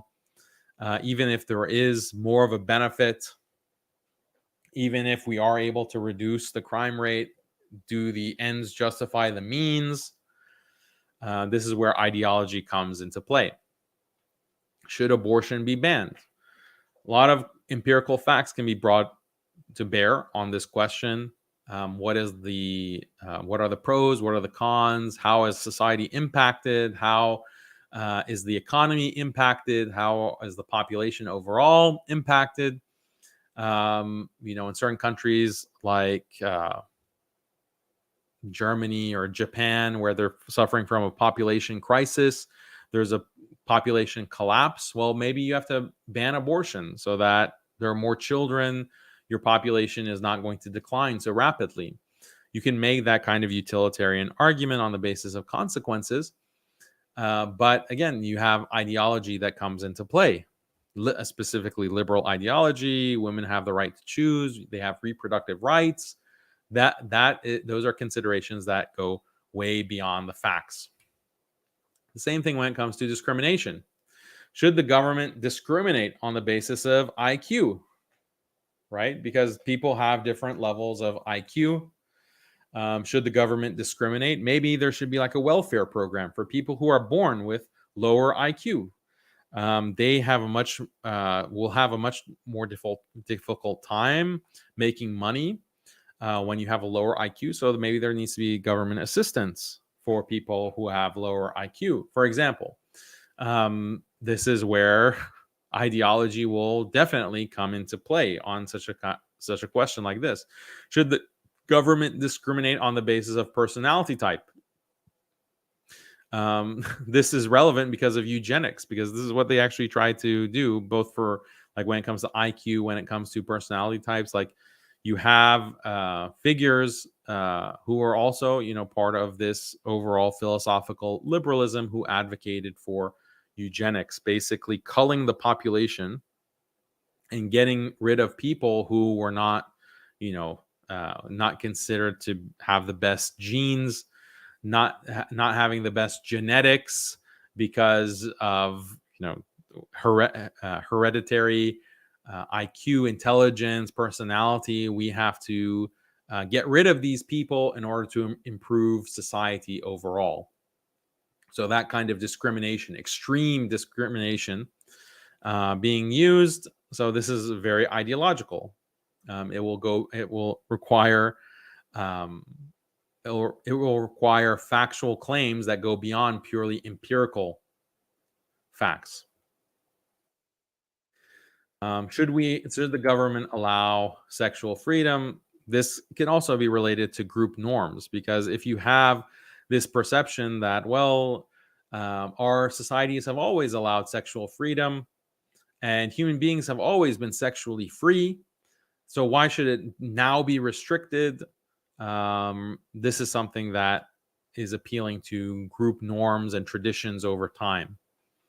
Should the government ban weapons? Well, humans have always had weapons, and we need to have, or America, for example, America has always had guns and has enjoyed the Second Amendment, the right to bear arms. This is our tradition.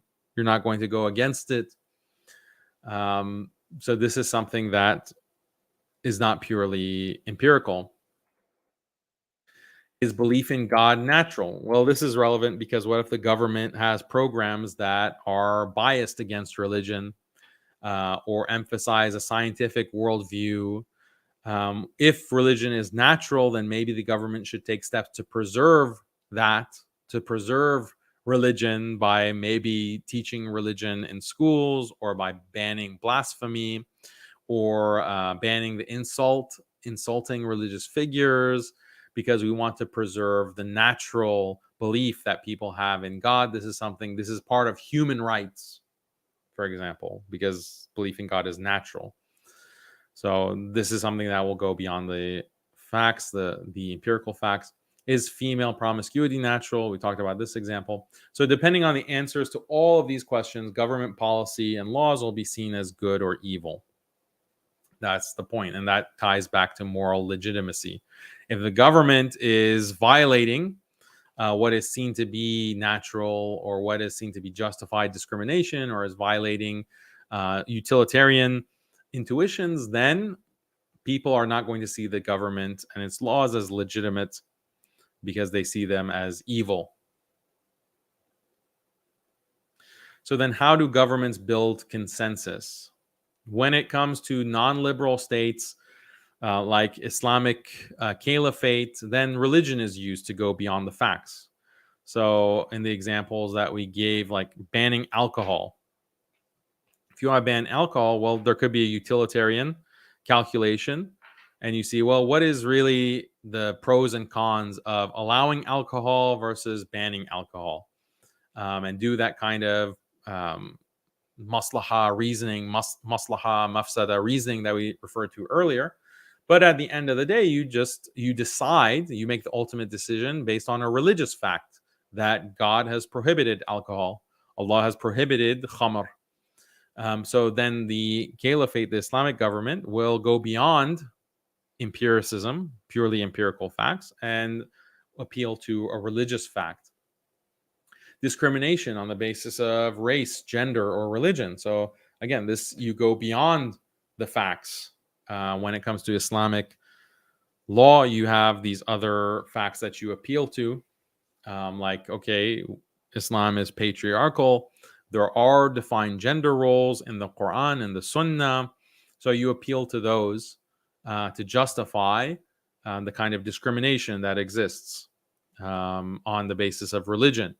Justified discrimination. Same like discriminate groups on the basis of the religious beliefs. Also something found in Islamic law. Discrimination on the basis of race? No, it's not. There's nothing that supports that in Islam. Islam is against that type of racism. That's never justified discrimination. So these are all religious facts on the basis of the Quran and Sunnah that will adjudicate those kinds of questions. Same when it comes to norms. So when it comes to Islamic society, you have the norm of the Sunnah. That is the ultimate tradition, the Sunnah of the Prophet sallallahu alaihi wasallam. So you will appeal to norms of the Sunnah that go beyond just something that is empirically seen, and determining what is or is not natural. Again, religion is needed because Allah is the creator. He tells us what our nature is and what is natural to us. What is the fitrah, for example, or what is the nature of men versus women versus children versus the elderly? What is the nature of animals? What is the nature of the world itself? So those are all, so non-liberal states like an Islamic nation will appeal to these kinds of religious factual claims. So appealing to religion in this way will create consensus in the population, because the population, you're maintaining a Islamic status quo, and that Islamic status quo is what justifies Islamic law as legitimate, as morally good. And this makes it dangerous for people to criticize Islam. And this is not just Islam. All pre-modern religions considered criticism of their factual claims to be dangerous, because that destroys the consensus that's needed for the authority of the government and its laws. So if you start questioning the Quran, like this is considered blasphemy, you publicly start challenging all of these kinds of norms, you challenge the Sunnah, you challenge revelation, you mock religion, then this is a major threat because you are destabilizing society. And this is not just in Islam. Every religion had these kinds of provisions against heresy, against blasphemy, against apostasy. It's found in Christianity, found in Hinduism, found in Buddhism, found in pretty much every pre-modern religious society. And you see the logic of it. You see the kind of logic that is used in to justify that. So how do liberal states build consensus? So as we said, pre-modern religious societies endorse factual claims based on religion. Modern liberal societies, however, endorse factual claims based on liberal ideology. So liberal claims about what is factual, what is true, that go beyond purely empirical evidence. So this is a chart that'll help you understand like the distinction here. So in order to build consensus, you need both scientific facts and non-scientific facts. That's just something that's required because, as we said, scientific facts aren't able to decide definitively certain questions about policy, like on abortion or gun rights or should women be in the workplace, et cetera, et cetera. It's not just a purely scientific thing. Science can't just give you the final answer. You can't go into a lab and do an experiment and get the result that, oh yeah, we should ban abortion. So there are non-scientific facts that are required. When we say non-scientific facts, I mean non-scientific factual claims about what is the case, what is factual. But liberals pretend like they only operate in the realm of scientific facts. So this is a kind of cognitive dissonance that liberal society have because they want to view themselves as rationally superior, more scientific.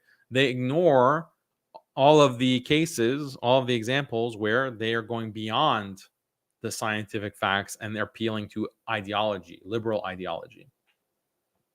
So this is their inconsistency and their cognitive bias. So being PC, factual claims based on liberal ideology are not based on science. They may be described as claims which are politically correct. What is PC?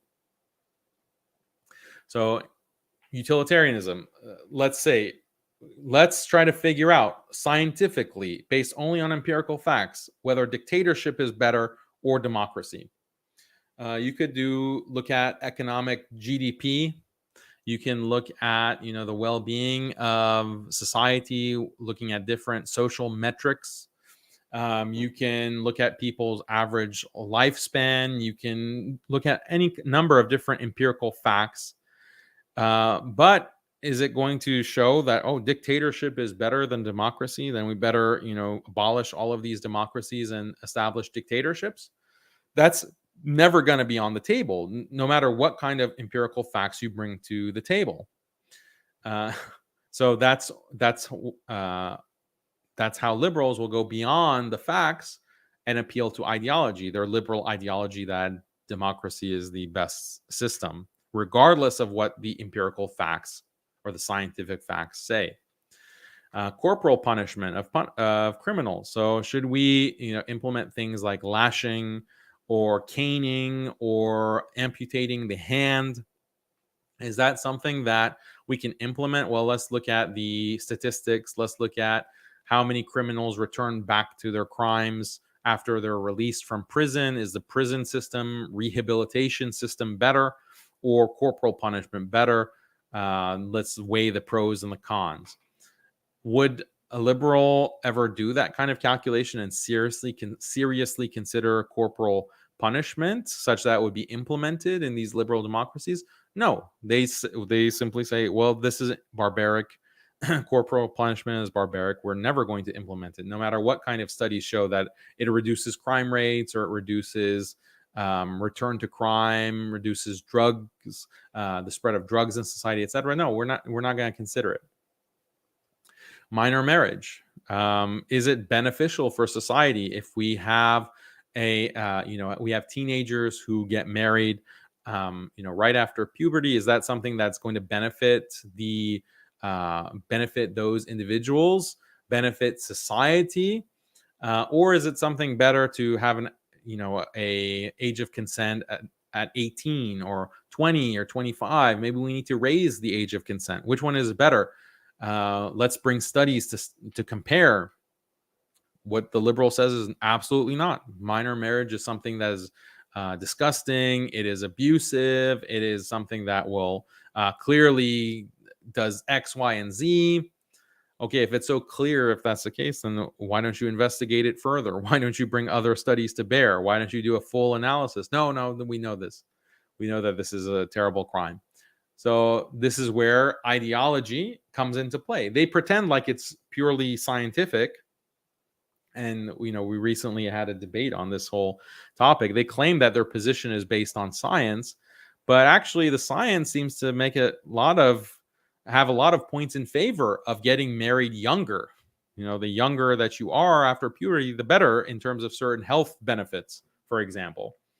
But that research is all ignored. And anyway, the scientific research that we pointed to, if you recall, they're saying that they're not going to publish anything in scientific journals that contradict human rights as they define them, as defined by liberal human rights norms. So you're not going to find that research anyway, but they're not even going to let you research it. Because why? It's not PC. It's not politically correct. All of these things like dictatorship, not politically correct. Corporal punishment, not politically correct. These are things that go beyond, like, they justify censorship, marginalization. These views are not considered. They can't be a part of polite discourse. They can't be a part of polite debate and conversation. Only deranged people like me would consider these kinds of provisions or these kinds of ideas. And even someone who wants to discuss the possibility of these things being justifiable is deranged. Discrimination. We already talked about the example of discriminating between men and women. Like, should women be allowed in the workplace? Should we have gender roles in marriage? Should there be, gender differential in terms of divorce rights, financial obligations, inheritance, etc., etc.? This is something that is discriminatory because no, men and women are the same. And to suggest otherwise is not PC. It's completely politically incorrect. Differences between groups regarding sexual orientation. Clearly, you can't consider, maybe there are differences between groups. Again, on an empirical basis, no, that's homophobic. We don't tolerate that kind of discrimination. But what about the facts? Don't you care about the science? Don't you care about any kind of empirical investigation? That's off the table. So this is going beyond science. Difference between cultures and religions as well. They won't discuss or investigate or consider any of that because the potential results are not PC. So, is Islam or Christianity against LGBT rights, abortion, free speech? When you appeal to the tradition of Christianity or Islam, the answer is obvious. Like, when it comes to the group norms and traditions of Muslims and Christians, it's obvious. Like, yeah, Islam is against these things, or it limits them. It puts restrictions on them. And Christianity as well, when you look at the Christian tradition. But what the liberal claims, contrary to that, is that no, religions aren't monoliths. Islam is not a monolith. Christianity is not a monolith. There's a diversity of opinions throughout your tradition. There's all this diverse viewpoints. There's no consensus. You have disagreements on all of these issues. This is what they'll claim. Like, there's not necessarily much to that claim, and all of the historical empirical facts contradict those claims. But this is on the basis of liberal ideology. This is what liberals will claim to attack the group norm. And if you give evidence, like you say that, well, look at Islam, it has all of these things against gender transition, or against homosexuality, or against unlimited abortion rights. You have the scholars saying this, you have books of fiqh saying that, you have tafsir saying this, you have hadith saying that. They'll say, no, you're essentializing. You're pretending like Islam has something to say, like Islam has something definitive to say. That's not true. You're being essentialist about your religion or Christianity, or you're overgeneralizing, or you lack nuance. This is not a nuanced perspective on Islam. This is how liberals undermine They make claims to undermine group norms and group traditions. And this is not just for Islam or in Christianity. This is all traditions, like Chinese traditions, Indian traditions, Jewish traditions, cultural or ethnic traditions. They are all undermined in the same exact way. So same thing when it comes to nature. Like, what is human nature? The assumption by liberal ideology is that humans are very individualistic, and we've always, like in nature, have had high levels of freedom and equality. Things like patriarchy, no, those are social constructions. So these are claims that go beyond empirical science. Humans are naturally sexually liberated. If you aren't engaged in, casual sex, then you must have a psychological problem, because casual sex and hooking up with people whenever available, that's something natural, and it's something psychologically that you need. Otherwise, you're sexually repressed. These are things that are based on ideology. They're not necessarily based on empirical claims. Or like human societies have never been patriarchal, or it's not something natural. Even if they were patriarchal, it's something that's imposed as a social construction. This is not something natural to human beings. So liberals will just appeal to social constructivism when it comes to religion, when it comes to gender roles, when it comes to sexual norms. These are things that are just socially constructed. They're not natural. This is something very important within academia and the academic study of different cultures and different religions. This is like Islamic studies is all based on this. Like, Islam is just what is considered orthodox in Islam is just a product of power, and it's a product of powerful authorities that impose like one interpretation of Islam on everyone else, and they constructed orthodoxy in that way through power. So that's how you undermine Islam's claims to what is natural. Like, oh, well, patriarchy, gender roles are natural. Having hijab, like mate guarding, that's something natural. That's something that is natural to human beings. Those kinds of claims will just be attacked by liberals using appeals to social constructivism, etc. So enforcing, how do liberal states enforce what is politically correct? They do it through educational institutions, also research institutions. They enforce liberal ideology. We already looked at that Nature paper about what kind of research can be published. Only research that confirms the liberal bias. There's also equality promotion laws. So anti-discrimination laws, civil rights laws, hate speech laws, especially like in Europe and Canada. These are used to enforce what is politically correct, the politically correct liberal ideology. So equality promotion laws, just more detail on this. They presume that all non-liberal forms of morality and speech generate harmful discrimination towards particular groups.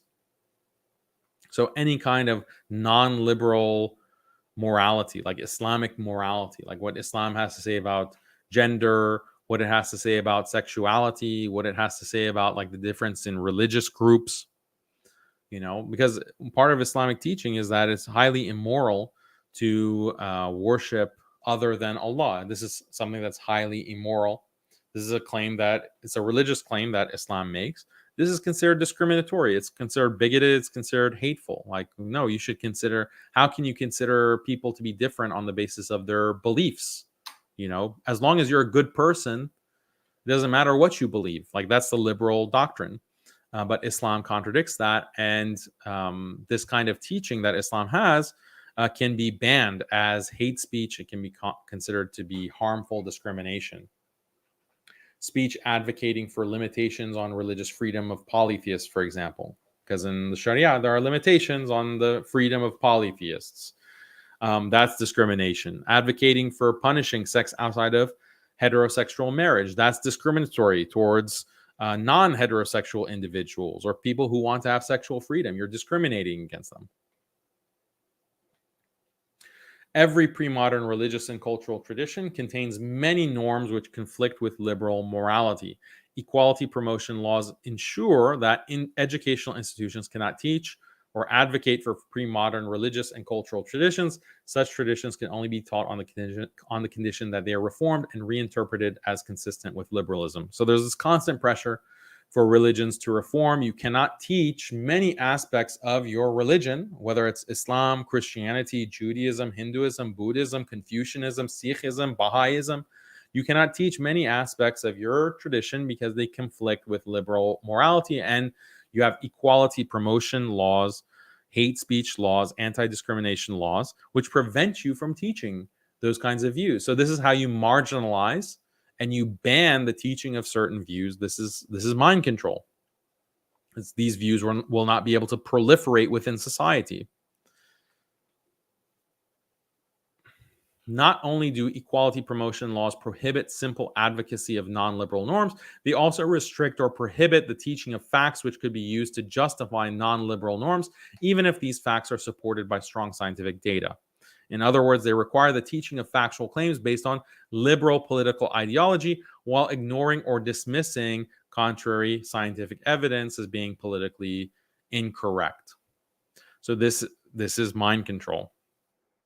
Okay. So examples of facts, like I mentioned, you prohibit people to research facts that could potentially contradict the equality of men versus women. You prohibit research on things that could justify discrimination of certain religious groups, justify discrimination against LGBT. You prohibit that kind of research. You prohibit any kind of factual claim that contradicts the liberal norm. And that is when you do that, then guess what? You're going to control society, what people think. You're controlling what people think because you're controlling what they can consume in terms of ideas. You're controlling what they can be taught within schools. You're controlling all of that. You're controlling what they can even teach in their homes, right? Because some liberal countries will restrict homeschooling or ban homeschooling, or will consider you to be indoctrinating your children if you teach them that fornication is wrong or that women should wear hijab. And that's something that's wrong. That's indoctrination. So these are things that you are controlling people's beliefs, you're controlling their thoughts, you are making sure that society remains liberal. Because remember the golden rule of liberalism, you have to maintain a liberal population in order to maintain the legitimacy of a liberal government. And you do this through hoaxes, constant hoaxing, constant limitation on research, on scientific investigation. So this is the beginning of our understanding of liberal mind control. So we talked about secularism, we talked about political correctness. In the next session, we're going to talk about conspiracy theories. So that is going to be a very interesting session. But this is the end of the free session. And we will continue next time, inshallah. So now let's go to the Q&A.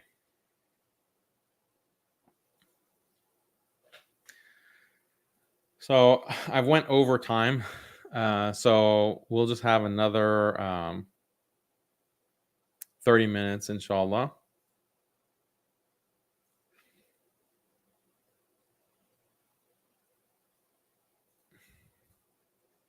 So any questions that you have, put in the Q&A. Put in the chat, I mean, sorry.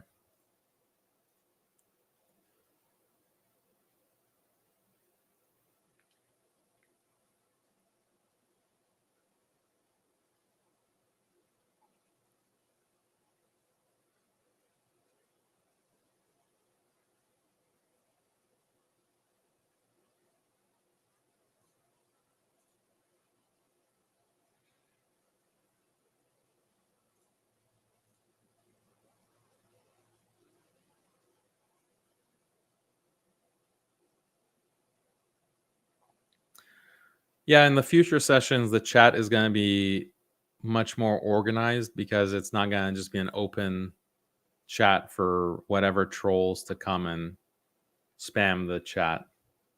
So,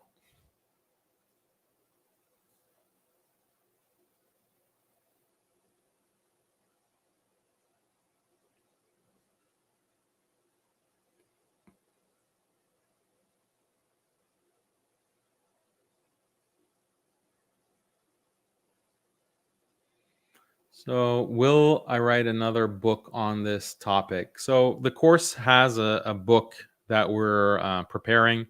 And at the end of the course, all the students will get an electronic copy of the book, and it'll have a lot of citation. It'll have all the information that we present in the course. And, you'll have that to keep and refer to and teach from, inshallah, in the future.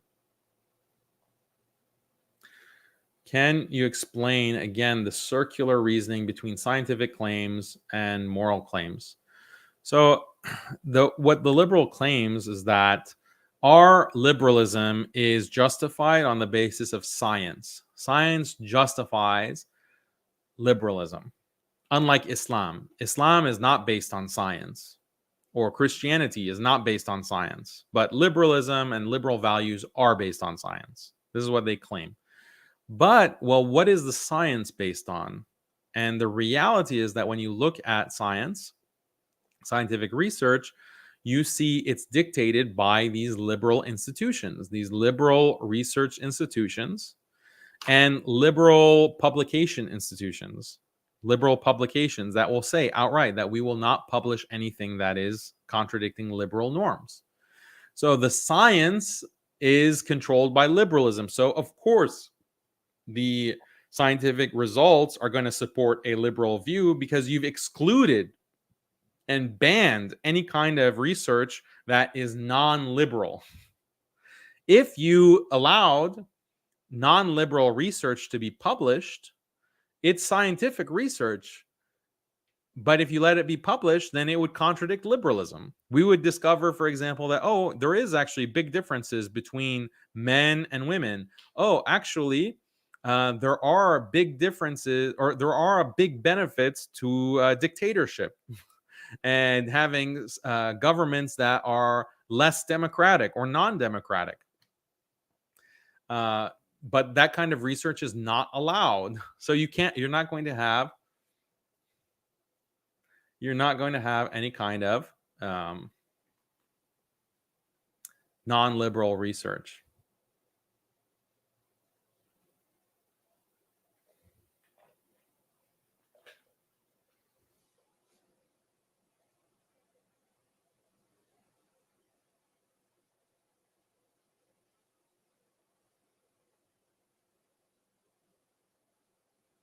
This is a good question. To what extent do you think the science of psyops and mind control is developed nowadays? What are some methods that are used today that haven't been used 50 or 60 years ago? Well, the technology allows for more centralization of control that didn't exist in the past. So, social media, for example, the internet, also mass surveillance is more developed because of computer technology, wiretapping technology, data mining technology. So those technologies allow for more liberal mind control than has ever been possible. And now with AI, it's going to be even more dominant in terms of how they can control people's thoughts.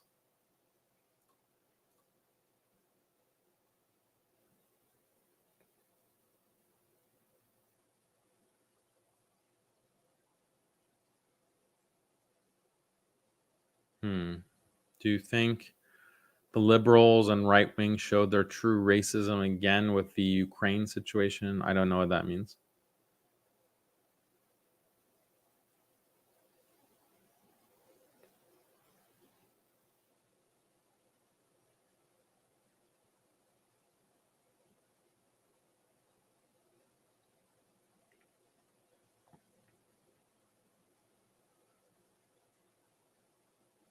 Yeah. So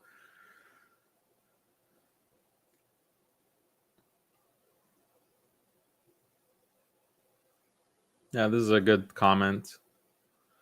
A core part of liberal mind control is the trend analysis AI that is powered based on information collected on platforms like Twitter and YouTube. Yeah, so this just really allows them to automate a lot of the material that they allow to circulate within the mainstream social media discourse, also websites. That can all be controlled now increasingly with AI.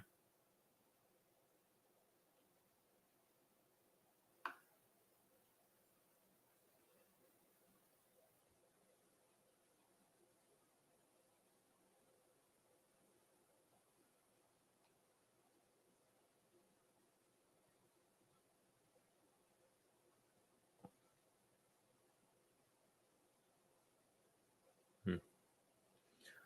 Do hadith say anything about mind control, like technology? Um, I think technology specifically being cited in hadith, it's you'd have to speculate because it's not like the Prophet sallallahu alaihi wasallam is going to use the same term that we're using. But I think there are some interesting hadith that may be referring to technology. One are the hadith about ad-Dajjal, the Antichrist. And the Antichrist is described as having the ability to really manipulate people and deceive them.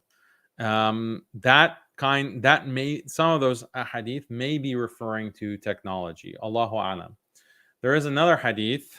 Let me just try to pull it up for you.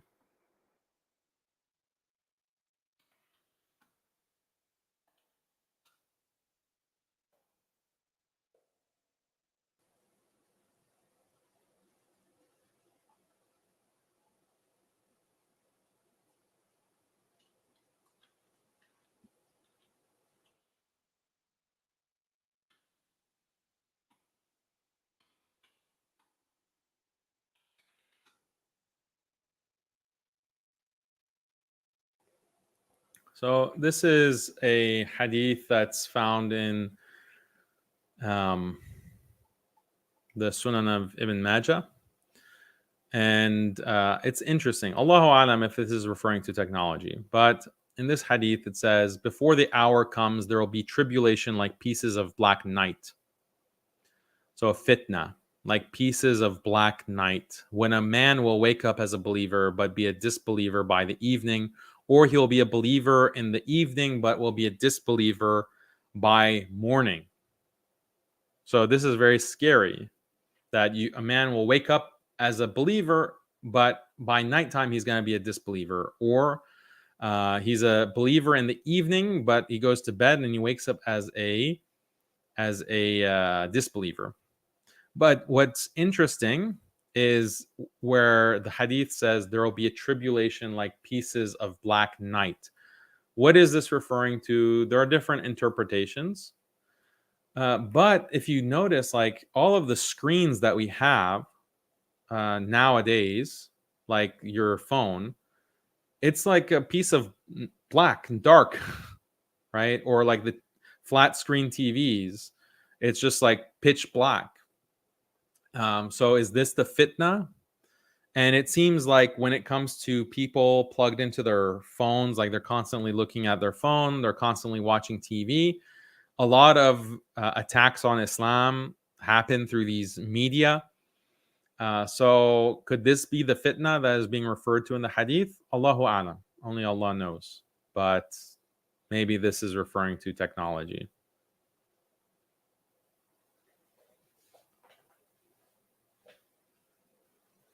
Okay, so I'm only going to accept questions that are based on the course.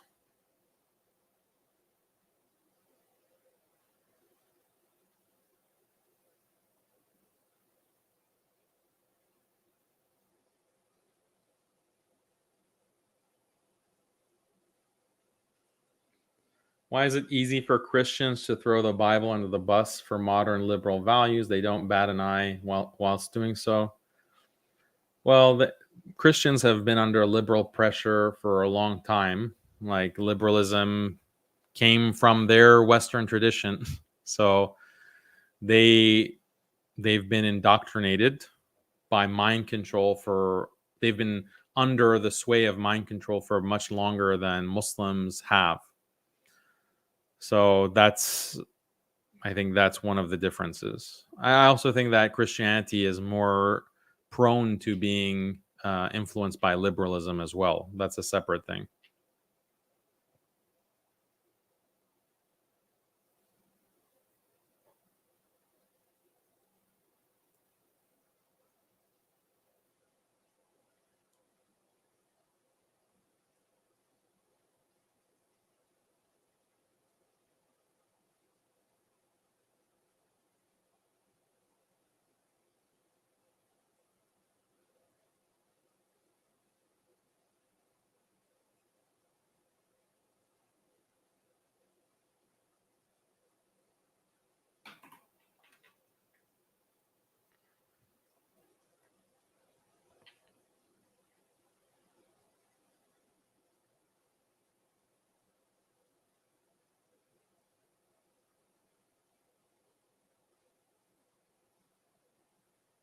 Is liberalism truly widespread among people, or are we spoon fed to believe that because of liberal control of social media?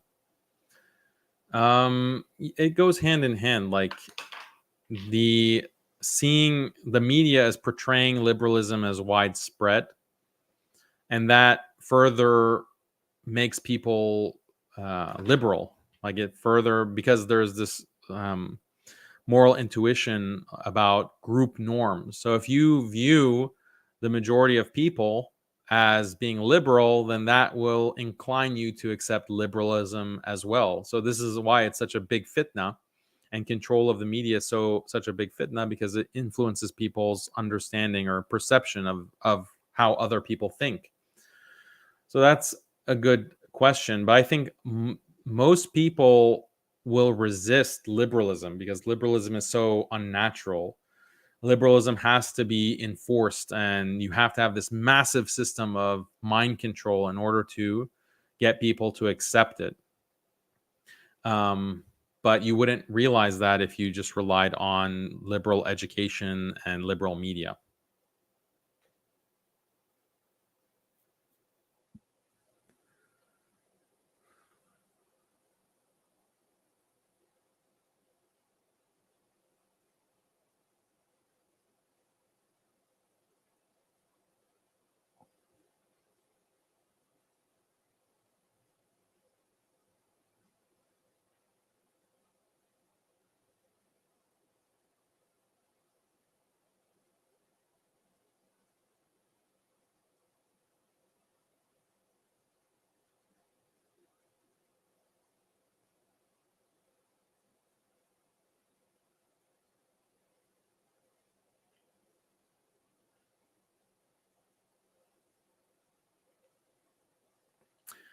Daniel, do you agree that the main method of large scale mind control is the withholding of knowledge in true Islamic history, or a lack of recognition of the fitrah?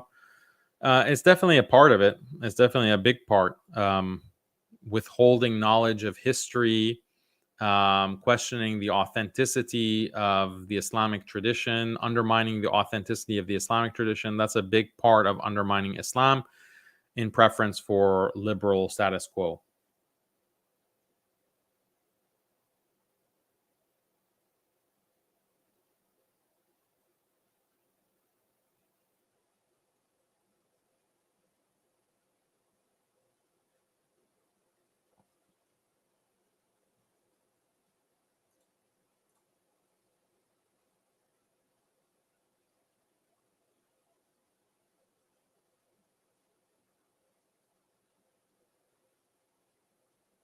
What is the end goal of liberalism? The end goal of liberalism is the destruction of the human race and the erasure of every single religion and culture. That's the goal of liberalism, because all of those institutions like culture, religion, and even the human body are restrict human freedom. restrict freedom and maximum freedom and equality. So they have to be destroyed. That's the goal of philosophical liberalism.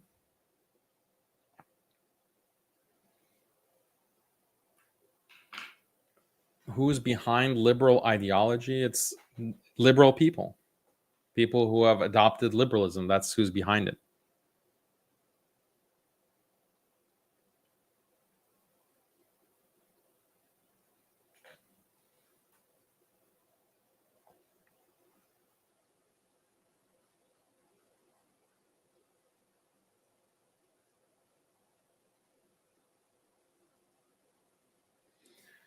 Okay, guys. So that's it for Q&A.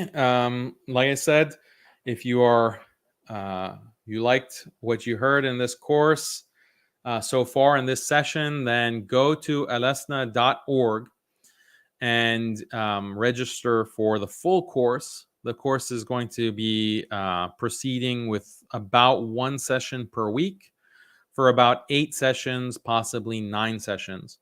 And again, there's a lot of information to cover on liberal mind control. This is an academic course. And I think you will find it very beneficial, inshallah, because you'll have a better understanding of how liberalism manipulates society. And if you are living in the society, then this is information that you really want to have, especially if you have children. If you have children, you have family, you want to preserve their iman. We just read the hadith about someone will wake up as a believer and then go to bed as a disbeliever, or vice versa. This is something very serious. If your mind is controlled by liberalism, you are going to be led to a path to apostasy. So we have to protect ourselves, and ultimately Allah is the one who protects us. May Allah protect all of us and keep us on iman and allow us to die as Muslims. Ameen ya Rabbil Alameen.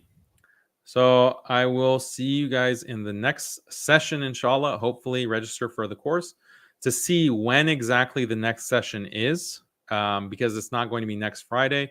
Look at the course schedule. The timing will be announced and a link for the meeting session will be announced. So go to the course portal. You'll have to enroll in the course in order to see that. So I appreciate everyone coming to this free session from Alasna Institute.